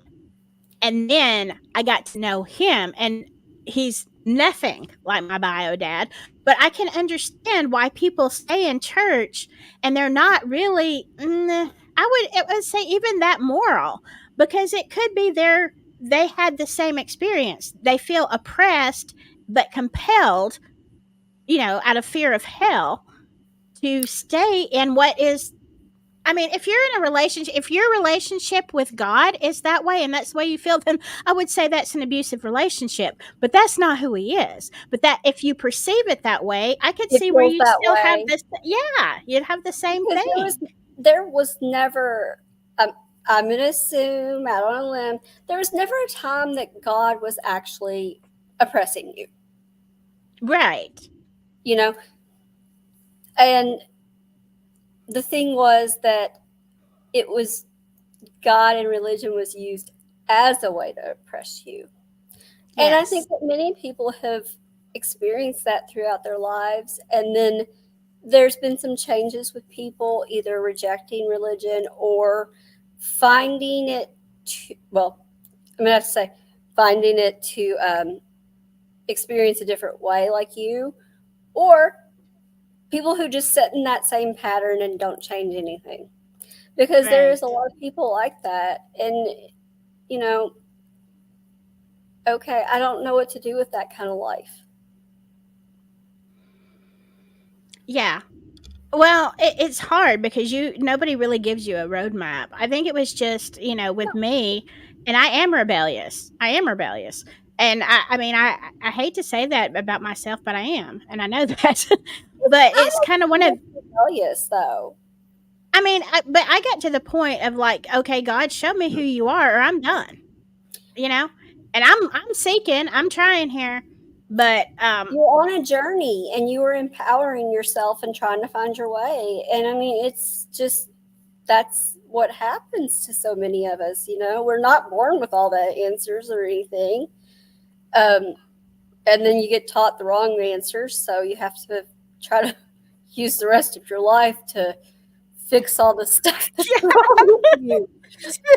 Surviving getting over your childhood is the rest of your life is spent doing that. Yeah. I mean, so many things I wish I knew years and years ago. Oh, yeah. So if you take Mica in this situation where she has not only the physical, mental, all this emotional abuse from JP, but then it's like, and I did read this somewhere, or maybe her family said it in an interview, but I felt like this, having been a church girl my whole life, she would also have to have that if she divorces JP, it would cause so many people to have a crisis of faith. And that brings on guilt. And like, should she leave or should she just keep quiet? Do you stay in this relationship? So for someone like that, how would she have been able to break out? Like, what I mean, obviously she was trying. She was filed for divorce, but like emotionally or whatever, what is the first step in trying to break that? I think that she would have never tried to leave if other people hadn't left the church and extended themselves as a safe place for her. Because she literally says she was going to go to this other church with them. Do you have a bug again? No, my daughter was saying bye. Oh, okay, I'm like, what's going on? Psychosis. No. I think that she needed to know for sure that there was other people who thought like her, knowing, recognizing that he was not, well, he was batshit crazy. So she needed that confirmation. She needed the support outside the church because she was raised in the church. All of her support was there. So it's one of those things when it's hard for people to leave situations when they don't know they have something to go to if they feel like they need support. And groomed and knowing him as a pastor from such a young age had to, in my opinion, had to weigh very heavy, because for years she would have had to have looked at him as an authority, godlike figure, So I hope that there's some people that know more that will start talking slowly, because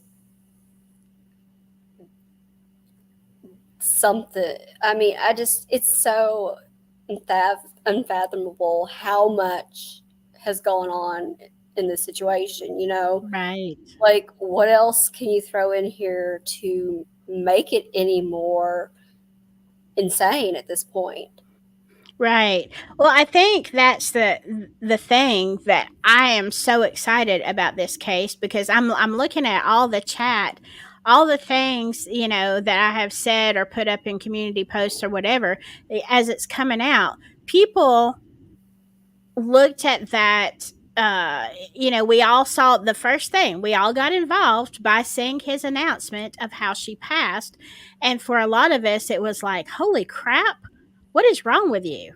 So my thing for that, when he announced it and he said something, I swear he said something like he's a victim or something there. Some point in time, I swear he said he was a victim. And whenever, because I he's don't like, think he said it, but he implied it. okay, Because maybe my brain was making loose connections and not the right pathways that day. But he definitely came off as a victim. Yeah, I mean, he's playing the victim, and for someone like, okay, even if he didn't unalive her, the playing the victim just is a continuation of him publicly talking about all the problems she had. I'm pretty sure she had one problem. JP. Yeah. Yeah. I think so too. And I think it was such a long time. If I was in any sort of like position similar to his and had to announce that my spouse had passed, I'm not going to go up there and be like, oh, he had some mental problems, so don't talk about this, y'all. Right. I mean, I feel like, though, it's like, I don't know what stream it was. Somebody wrote something in one of the Facebook groups that I really want to say it again and do just a video and play it over and over. Was it that because one that she pulled it? That yes. one, I wanted to put it to music when you read that, because it was, sorry, I'm adjusting. I don't have a good space over here. So it was one of the best things ever. And yeah, if you would like to do another reading of that. I know. I know. It's like, it does need to be set to some kind of music, because it was so well said. Yes, it was perfect. It was pure poetry. And if you missed that, it's about how she won at the end, about how everything is exposed. Like, you may have thought you did this, but what, in the end, Michael won, said so much better than that. But, either way, I feel like all this stuff, all the info that's coming out, it's one of those cases that grabs us all by the heart. And we are going to look and question everything.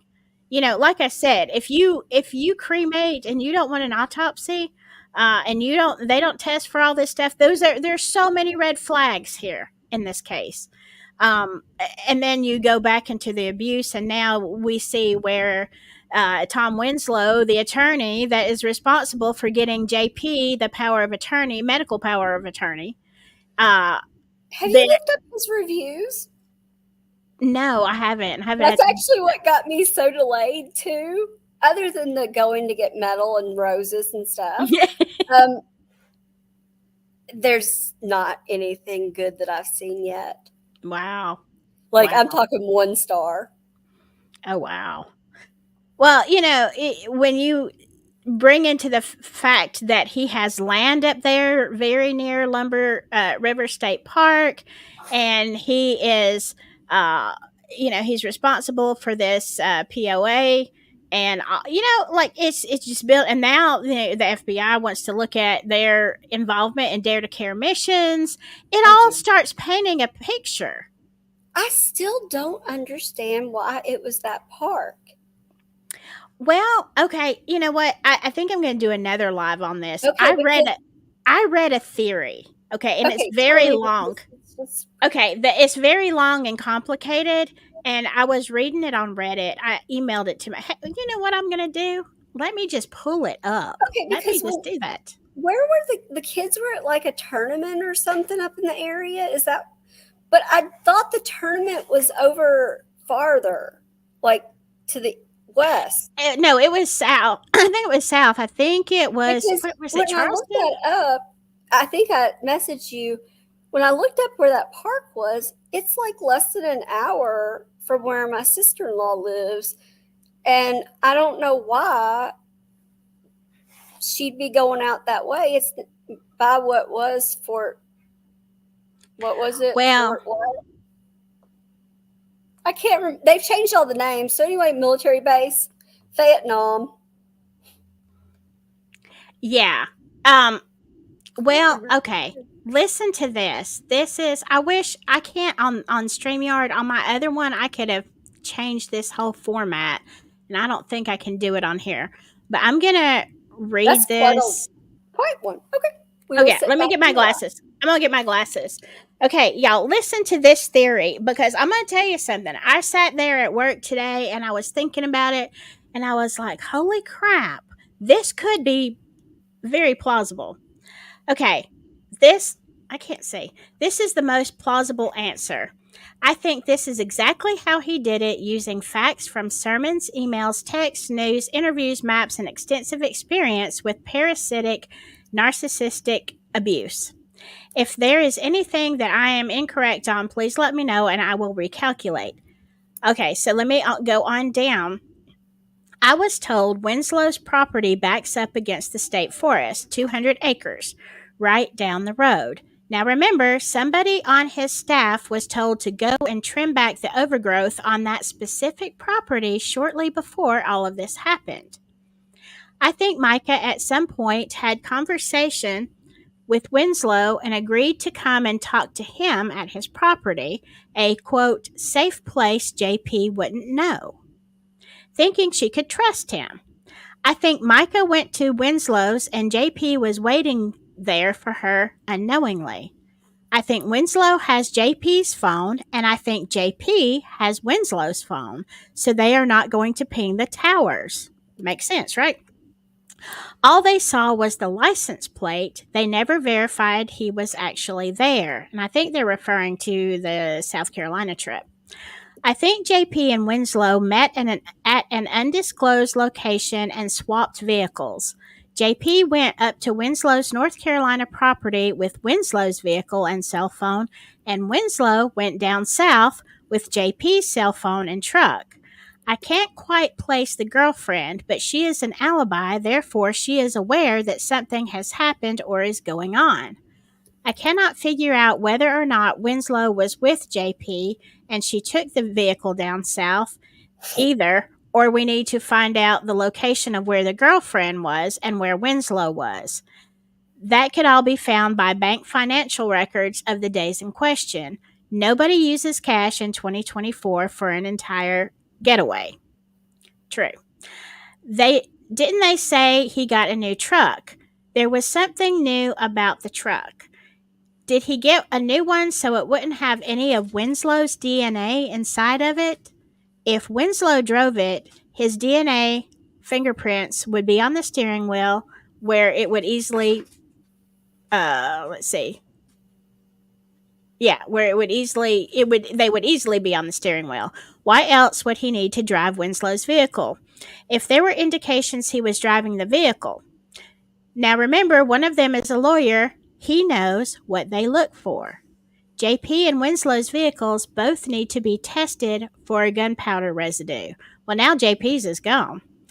Mica shows up to Winslow's property. JP is there with Winslow's vehicle, ambushes her, or Winslow is there too, and the girlfriend took her phone and truck south. He already has a plan of where he's going to take her to unalive her before she arrives. JP drives Mica's car with Mica in it to the final location parking lot, walks her into the woods, unalives her, puts her stuff down, and walks back to Winslow's property through the woods. Girlfriend says she was with him.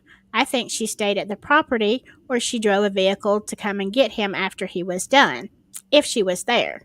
Either way, Winslow or girlfriend, somebody picked him up and was waiting, or he went back to the property and got Winslow's vehicle and left, because it's not that far away. Now, after reviewing the 911 recording again, I do not think it is AI. The biggest reason why I know it wasn't AI is because if you listen to the fast response when asked for the phone number, there wasn't enough time to record it and send it at the same time. So she replied too fast. Now, when have you ever heard a 911 operator asking somebody for their phone number? That would never have been written. You still have to type the stuff in AI creators. Also, she delayed pause between every number. How would she have replied in half the time it would have taken to type all of that out? Think about it. He would have had to type the number, hit space, type a number, hit space over and over. In a rush, I know I mess up. You don't think, oh, I know in a rush I mess up. You don't think he would have messed up? He never would have been able to get that recorded smoothly and quickly in the time that it took her to respond. I believe he was in the car with her after they had just left Winslow's property. I believe he is sitting right next to her in the car and allows her to make the call, thinking it's going to cover up everything and benefit him. She was sending out the whistle to her family, and she's trying to buy time for them to locate her. He knew to turn the location off because she mentioned it. She turned it on. Notice how it ended at that. Yeah, I thought that was weird too. Let's see. Let me go down a little bit. Logically, Honestly, it didn't make any sense that it was like nothing like, trying to keep her on the phone somehow. well, I mean, if you think about it though, okay, so what he's saying, and it goes on and on, or this OP is saying, that okay, she wouldn't have met JP, right? Because She knows. yeah, she knows, and she wouldn't have met him. But what if Winslow, she thought he was still her friend? What if he said, "Hey, I need to talk to you"? Maybe it was legal, a matter. Maybe it was something like that because he represented JP sometimes. Like maybe he said, "Hey, why don't you come to the house? Why don't you come at P or I'll meet you." However they did it, and let's get this last thing, situated or whatever. Let's talk, whatever excuse, whatever kind of relationship they had. So but when she got there, JP was there, and Winslow took JP's truck. JP had Winslow's truck and phone, because that would make sense. I mean, you wouldn't know where Winslow's phone pinged. Why would you be looking for it? You wouldn't. But now that we know his property was so close, I'm like, if it was that close and JP and he are in together trying to cover up this misappropriation of funds that they're both all up in with the Dare to Care mission, then he would have an interest in unaliving her as well.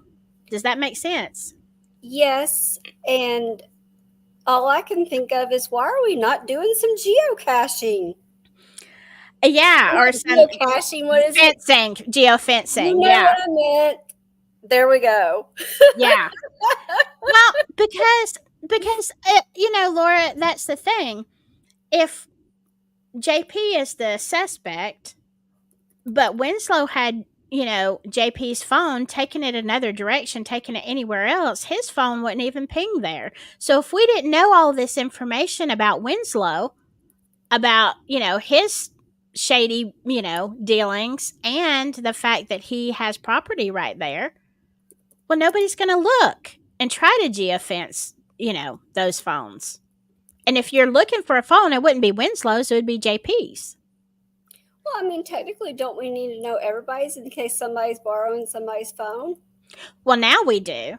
But it'd be like, pick a random person. If you don't know anything and it says JP's phone had a different location, but nobody even knows about Tom Winslow until now.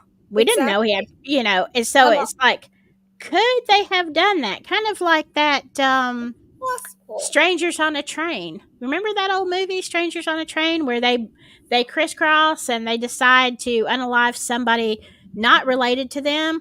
You do this person and I'll do that person. They'll never look for us because we don't even know them. I think that we can't obviously discount that there's probably some burner phones going on with this. JP has to have at some point in time had burner phones with as much as Oh, he yeah. had going on. Anyway, this whole article goes way into all the details of how, because I mean, and this OP makes a good point. If she Googled where she was going, state parks near me, Yeah. then she would have known the name. And then she tells the 911 operator, "Oh, I don't know where I'm at." Yeah, you do. You just Googled it. If you did. That one really struck me. Like, to me, that's like, okay, there's a slow fight behind me, by the way. It's going to be very slow. It's okay. I've got cats. I know. It's always hilarious because they're so slow. But that was the one thing that just did not make sense. And that's what makes it fit, because I'm just like, I've heard people's really strange suicide plans before, and that was one of the ones that it was just like, there's no significance. Why? I mean, and that's what fits it together, is putting her there. Yeah. So if JP needed an alibi, but somebody else had his truck and phone, I mean, I don't know. The only thing that would say different is if we had photos of him at the game that weren't AI generated or photoshopped, and we had any proof of who was in the truck, but his windows were tinted so you couldn't tell. But what time did he leave? Can anybody tell us exactly what time he left that game? Because look, those whole photos, remember, that I showed in my last live that show her at the gas station, that's been doctored. Those times aren't right. They're in black and white, and that was an idiot move. That was a really bad idiot move. I think that with the game, that maybe, but still AI is going to be an issue, that maybe if they get everybody's possible pictures and videos of the game and can locate him, they might be able to figure something out. Yeah.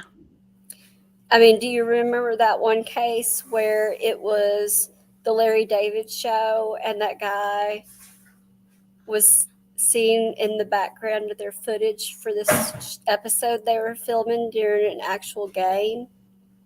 And that's how he got out of murder charges? No, I don't remember that. Insane. I don't remember the name of it, but I'll get it for you. Hold on. But yeah, he told him where he was. They found him in the footage. They saw him going back and forth. They didn't believe him before.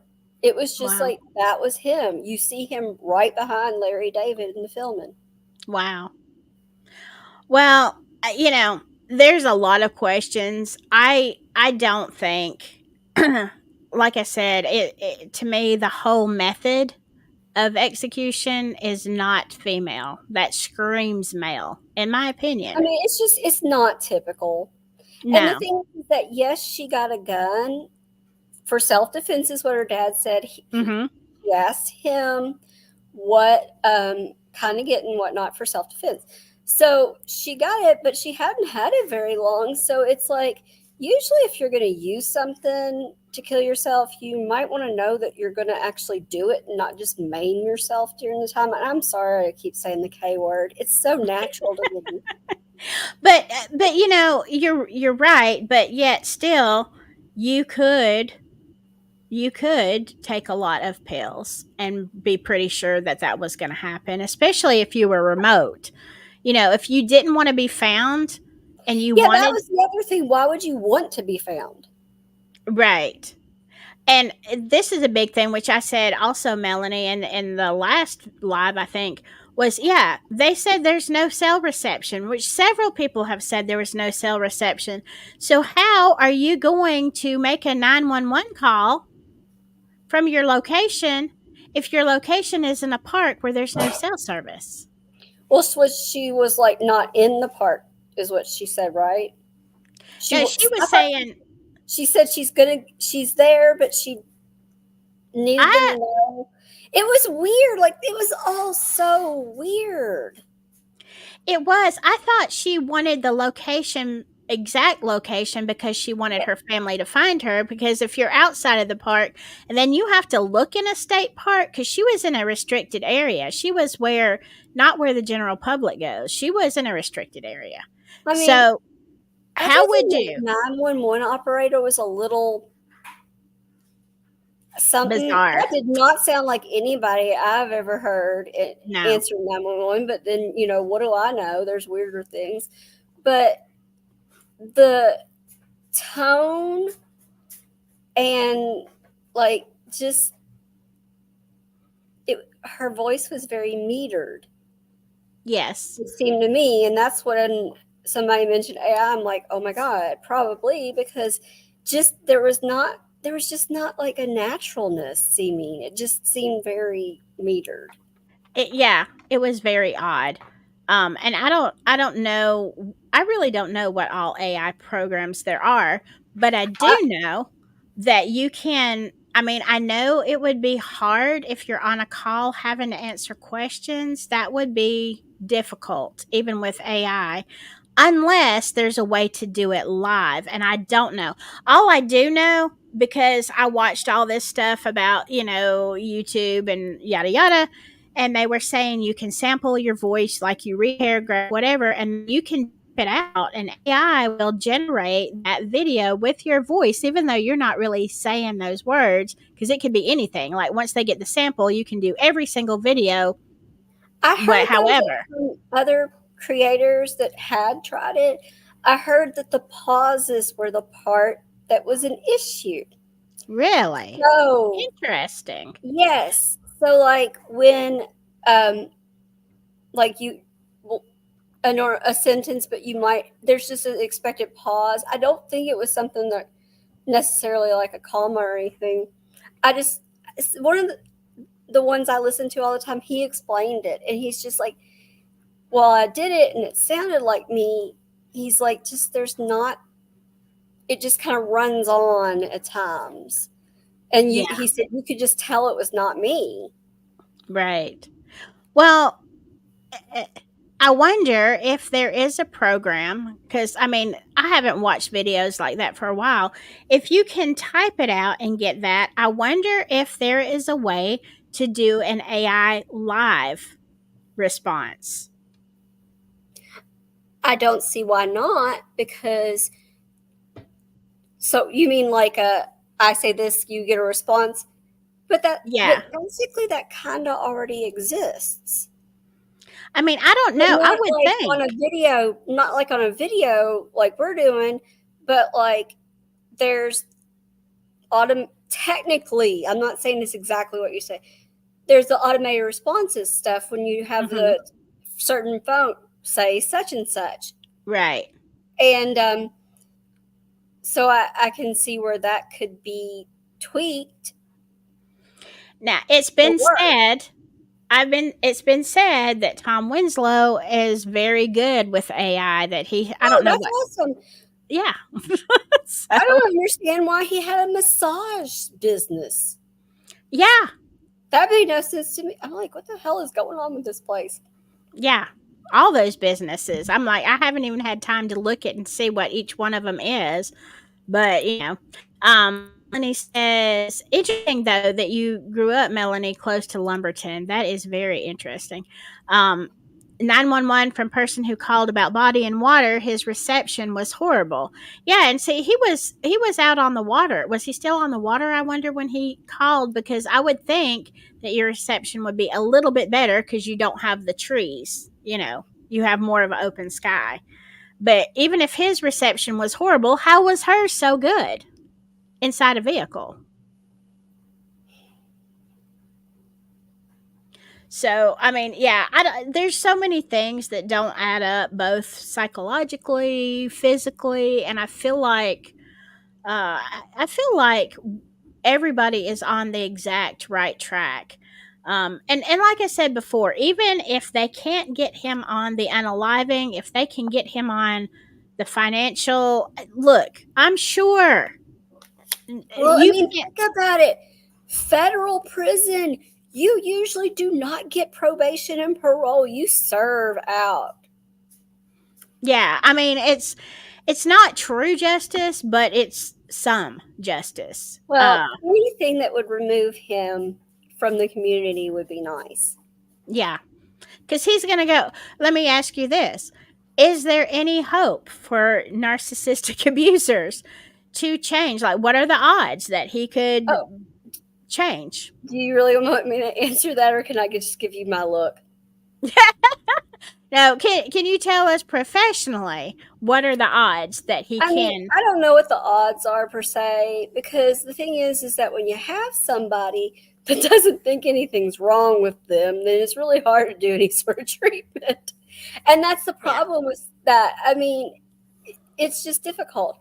I actually, in group therapy, when it's over, that's why I'm not so anxious anymore. But there was someone in there that was narcissistic personality disorder, and it was very obvious. And I know Linda Kay had mentioned the histrionic personality disorder, and it kind of overlapped into that with the extremes of her looks to get people's attention. Like, she blended her makeup so much that it was blended a good inch into her hairline. Oh. So,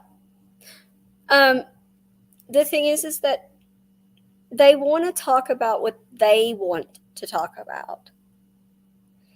And that's not always conducive to treatment plans. It's not directional. And then when a therapist would maybe start pushing for a little bit of change, then you're going to deal with either they go find another therapist or they cancel until then when they have to come back. It's like refreshing, and you have to give all these new stories of what happened to you. So it's just difficult because they're not the problem. Right. That's, I mean, I know everything that I've looked at and studied on narcissism. It's like, yeah, it's very slim because their own low self esteem, but they never blame themselves. It's like they're not introspective Yeah. enough to say, "Hey, I think I could be the problem." Exactly. If there was, that's why it's so much like everybody makes a big deal about it, is because there's not that, oh, maybe I need to get help for this. And I do want to clarify that there's a huge difference between, oh, you have a narcissistic tendency or this characteristic like vanity or something. It's different when it's a characteristic trait. We all have a little bit here and there, but it takes a lot of other things Yeah. to be the personality disorder. And usually with Let- personality disorders, it's so deeply ingrained that you're going to have that struggle to get any real progress. And you can just hope for some behavioral changes. Like maybe Yeah. not sleeping with half of the world. Yeah. Hi, what that? Oh, Oh, sorry. yeah, Go ahead. exactly. You never told us what happened at work. No, that's what happened. Is that we Oh. arrested YouTubers. Oh, That's that what was happened. it? Okay. Yeah, and one there was so much to that story, but I really probably shouldn't say it. But So yeah, we know now that you're going to be careful what you look like on camera, right? I am, and also yeah, all I can say, they're like, we're gonna sue you, we're gonna sue you. Like you I mean, can't, those things don't you usually broke go the law. through. Yeah, they broke the law. I was gonna ask y'all, any questions for Laura? Because we've been going about 2 hours. So does anybody have any questions for Laura?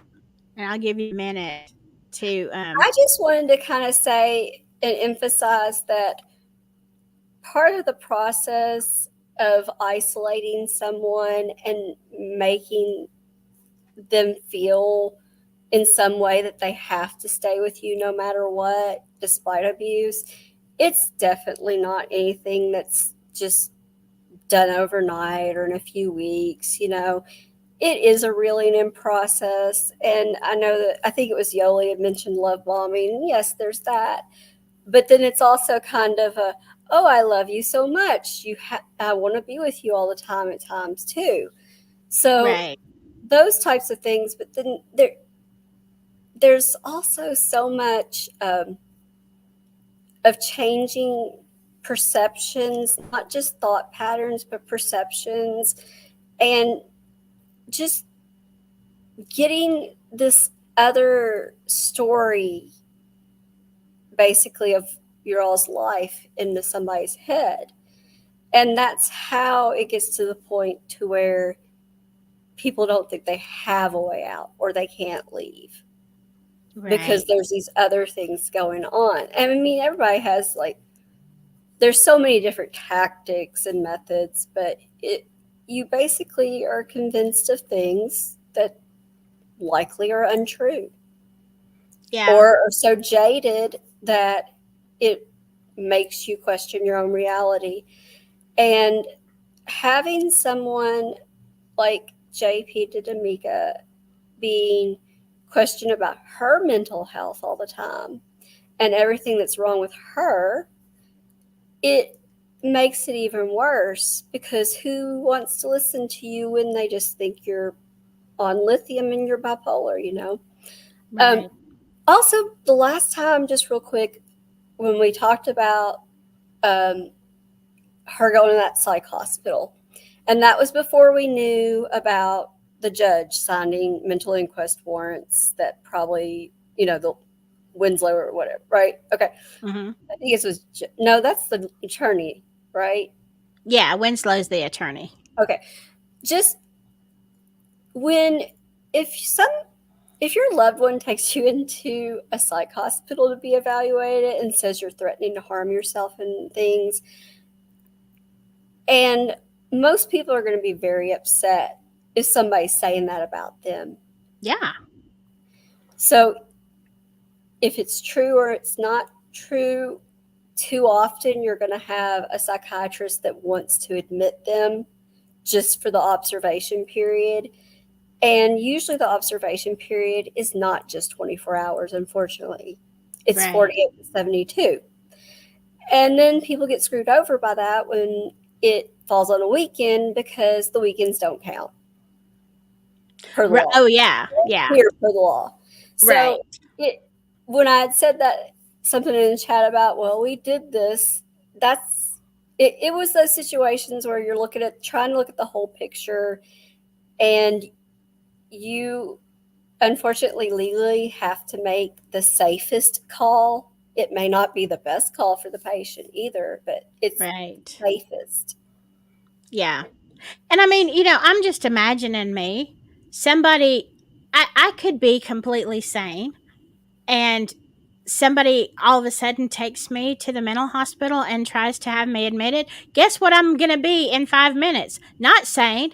I'm going to be kicking and screaming and yelling like, what the heck? And I mean, And you're going to be diagnosed with hysteria. exactly. I mean, oh my God. Like, she is just so vile. But then it's kind of, the thing is that you going to the hospital unwillingly is so much like somebody getting arrested, maybe not for something that they actually did, just an accusation. Right. And then you basically, either situation, your reaction and trying to, defend yourself gets you further down the rabbit hole in that situation, and you're stuck. 100%. Yeah, that's true. Geez. And back to what you were talking about, the love bombing and stuff. And I feel like for some people, maybe for most people, when you come in contact with a true narcissist, because a lot of people are narcissistic, but they are not true narcissists, which is a completely different diagnosis. And so, but when you come into contact with a true narcissist and you get all this love bombing, like Yoli was talking about in the beginning, and then you all of a sudden you feel so good about yourself. And it's like you're on a high, and then they take that away, and you're like, oh, well, this person loved me so much. They wouldn't hurt me. This must be true. Because you want that cycle, like you want that. It's like a drug. You're you want that love and attention that the narcissist has been giving you all this time, and then they take it away, and it's like you'll do anything to get it back, to feel good again. And I think that's what initially starts the cycle, until you realize, like, wait a second, how can this person be in love with me? How can this person, feel this way? You don't even know me, sir. You're like, we just, we've only known each other a couple months. Like, hello. I think that there could also be that individuals that are going to abuse the situation, and you see something in you that they think they can work with, maybe. I'm not saying it's a weakness or anything specific, but I'm thinking that they probably are evaluating the situation of, can I get away with stuff? Because why would they want to really be challenged? I mean, basically, they want to continue to get their own way. So I just think that they, in their heads, are like, okay, this situation, this person's life, I think I can, manipulate more so my way. And it's, like I said before, it may not be like, I'm going to get my way spelled out in their head, but they're like drawn to a situation where they think they might do well. Yeah. The narcissist blossoms. Yeah. It's like an ex-narcissist of mine, unfortunately. I've had a string of them. But an ex-narcissist, I didn't know then what I know now, but he showed me a picture of his ex-wife. And I mean, he said she was totally nuts, blah, blah, blah.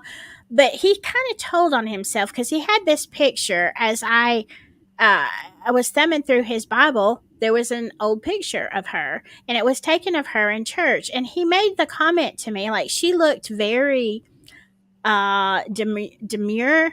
She looked very, and she kind of had her head down a little bit and all this stuff. And he said, look at this. This is how she was when I met her. I just thought she was the most, submissive and, I don't know, all those kind of words. And that is what she looked like in the picture. And he said, that's how she seemed to me. But, that's not how she was, because blah, blah, blah. Well, and of course what he did to her was pretty much what he did to me. But I thought that was such a telling description of what some people look at when they're looking at a group of people. Like, oh, this one looks like I can manipulate them. Sometimes it's not necessarily that it's a characteristic of yours or anything. It might just be they see your life situation as one that they can manipulate. And I'm going to go ahead and say that, a lot probably is single mothers that get preyed upon. Yes. Yes, we do. Yes, we do. It's a thing. And I guess that they just, because I think it's one of those where they're like, they know that they'll be able to use your kids maybe against you and things like that, because that's an ultimate thing. Yes. And yeah, for all y'all single mothers out there, that's very true, because, it's hard. It's hard being a single dad as well. It's hard and I mean, not that this can't happen to men, because it most certainly can and does with manipulative, narcissistic women. But it's like they come in as the savior because you absolutely need help, whether that's financially or just you're exhausted from the kids or just the stress of life and doing it by yourself. And they come in like, like Superman. Oh, I'm going to fix this. Like, I can take they make you believe that your life is going to be so much better with them. I know they like move in after one date and then they ask you if they can vacuum your house. Yeah. What are you looking at? Like, but I was, and honestly, and I don't even have kids. I just sit there and he said, "Can I vacuum? And can I do laundry?" And I said, "Yes." And I just kept doing whatever I was doing because I'm like, "Oh God, I've never had this happen." So I was like, Yeah. So But, don't you be know- like me. Be a little more wary of the vacuuming skills. Nobody has ever asked to vacuum my house. I know. I mean, like, what do you do when somebody asks if you want them to? Like, oh, I couldn't say no. Yeah. Well, I mean, I have, dated a few people, just no spark there, but a few people who actually did help because they wanted to help. And I'm like, yeah, it was always like, really? I think Why? that it's like now that when you're older, you're like, I don't know necessarily that, you want somebody that's really exciting because, hell, I don't have the energy for anything anymore. But it's somebody where you're like, this is a good partner.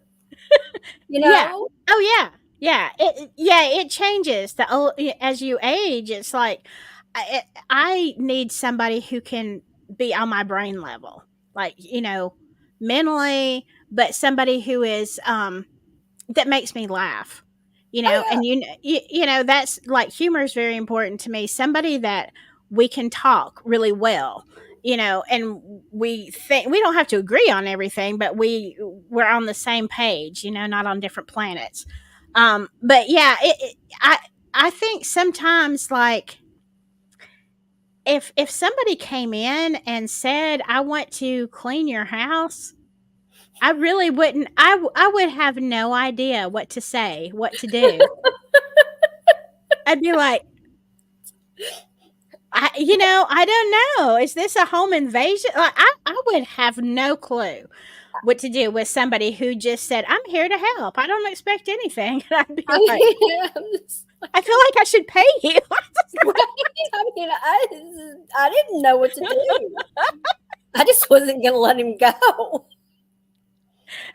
Oh, you So want really- a vacuum? Guess what? I've got some very, very dirty dishes. He's turning red. Oh, it's so cute.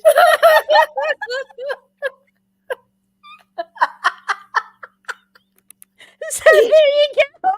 Yeah. It wasn't erotic because he was totally not.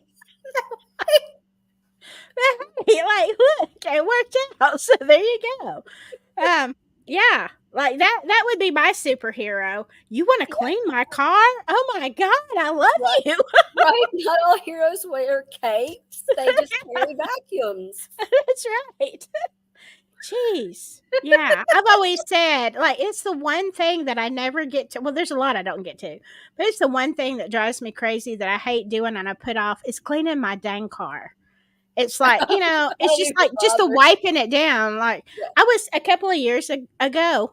This is God's honest truth. A couple of years ago, I was praying. Well, my praying is not formal. Okay. I just talk to God like I talk to you, Laura. I don't think that it needs to be like a regimen. Right. Right. So, I mean, I talk to God all the time. And I was like, a few years ago, I was like, God, you know what I need in a husband?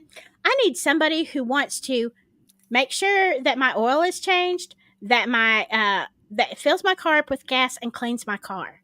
Like, somebody who will take care of the car. That's what I'm looking for. I mean, like, there are some other important things, but Well, know? I was just going to say that there are services that you can just pay for and might cost you less. Well, that's true. And then I don't have to share the remote control and argue about what we're going to watch on YouTube. So, Well, luckily, Mike's usually watching stuff with me. He just like, okay, we can watch whatever. Except there's some things that I'm like, you don't want to hear these crazy drunk girls getting arrested. Because he's like, oh my God.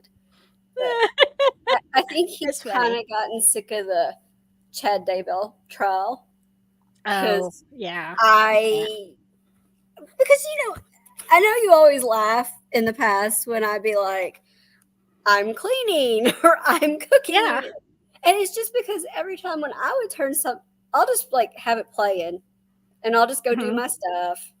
And I just want something because, listen to in the background that I'm going to learn or at least be intellectually engaged with, Yeah. because I don't like wasting time anymore. I Right. want to know all the knowledge now. Yeah. I feel like that too. But I'm noisy when I clean. So, and going around because I'm ADD from one room to another. So I I mean, usually, what do you think I'm doing? yeah, it's like, I try to, because I actually do most of the stuff on YouTube I do is research. But if I'm just cleaning and I'm not, eh, eh, and I don't like to research and clean because I got to write stuff Oh down. yeah. Well, you But saw my scratch notes that I sent you. They're everywhere. I like to listen when I clean, Laura. I like to listen to people read from Reddit, like either true ghost stories, glitch in the matrix, weird stuff. Cryptids. Let me listen to something completely wild while I'm in here cleaning my house or cooking. Well, there's like certain ones at certain times, like certain channels at certain times. The guy that I was talking about that had said his voice just wasn't good with the stuff. I like to listen to him when I'm kind of agitated or something because something about his voice is soothing. And so, like, there's other people that when I am agitated that I definitely don't want to listen to, so because Oh they're yeah, just irritating, like the voice yes, is just too much. But yeah, it's just certain things. I will, since you mentioned the stories that you like to listen to. So I've never been into ghost stories ever, but I will listen to yours because For when you those who read don't them, know, I have another channel that I yes, do the read other ghost channel, stories on. I'm okay with them. I enjoy the nurse stuff though for some real reason though. It's hilarious to me. It But is. like it's just like some of the creepiest stuff.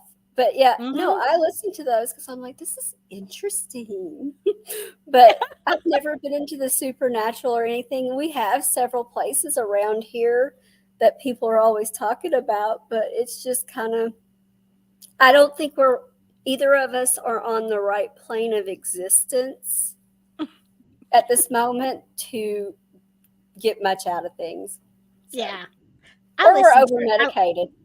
yeah, I don't know. I listen to random stuff, but all right. I know people are. Oh my gosh! I know it's 10 o'clock I here, think and I we know put it's. everybody to bed.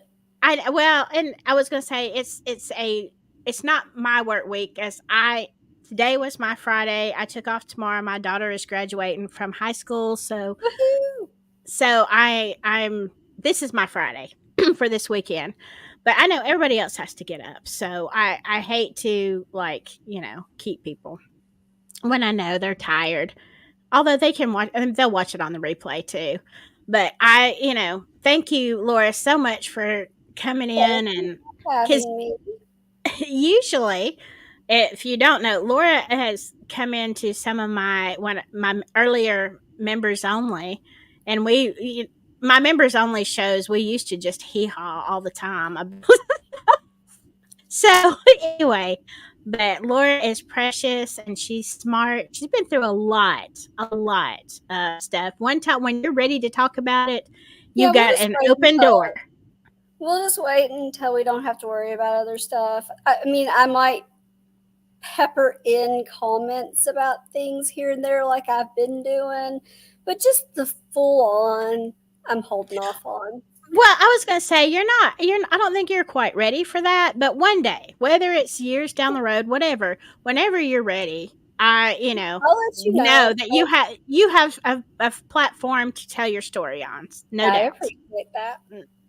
So, all right. I am going to say good night to everybody. Again, thank you, Laura. And y'all stay safe out there in this wild world, especially if you live in Texas right now because of the storms. And whatever you do, for heaven's sake, just stay healthy. Bye-bye. Good night, Laura. Bye.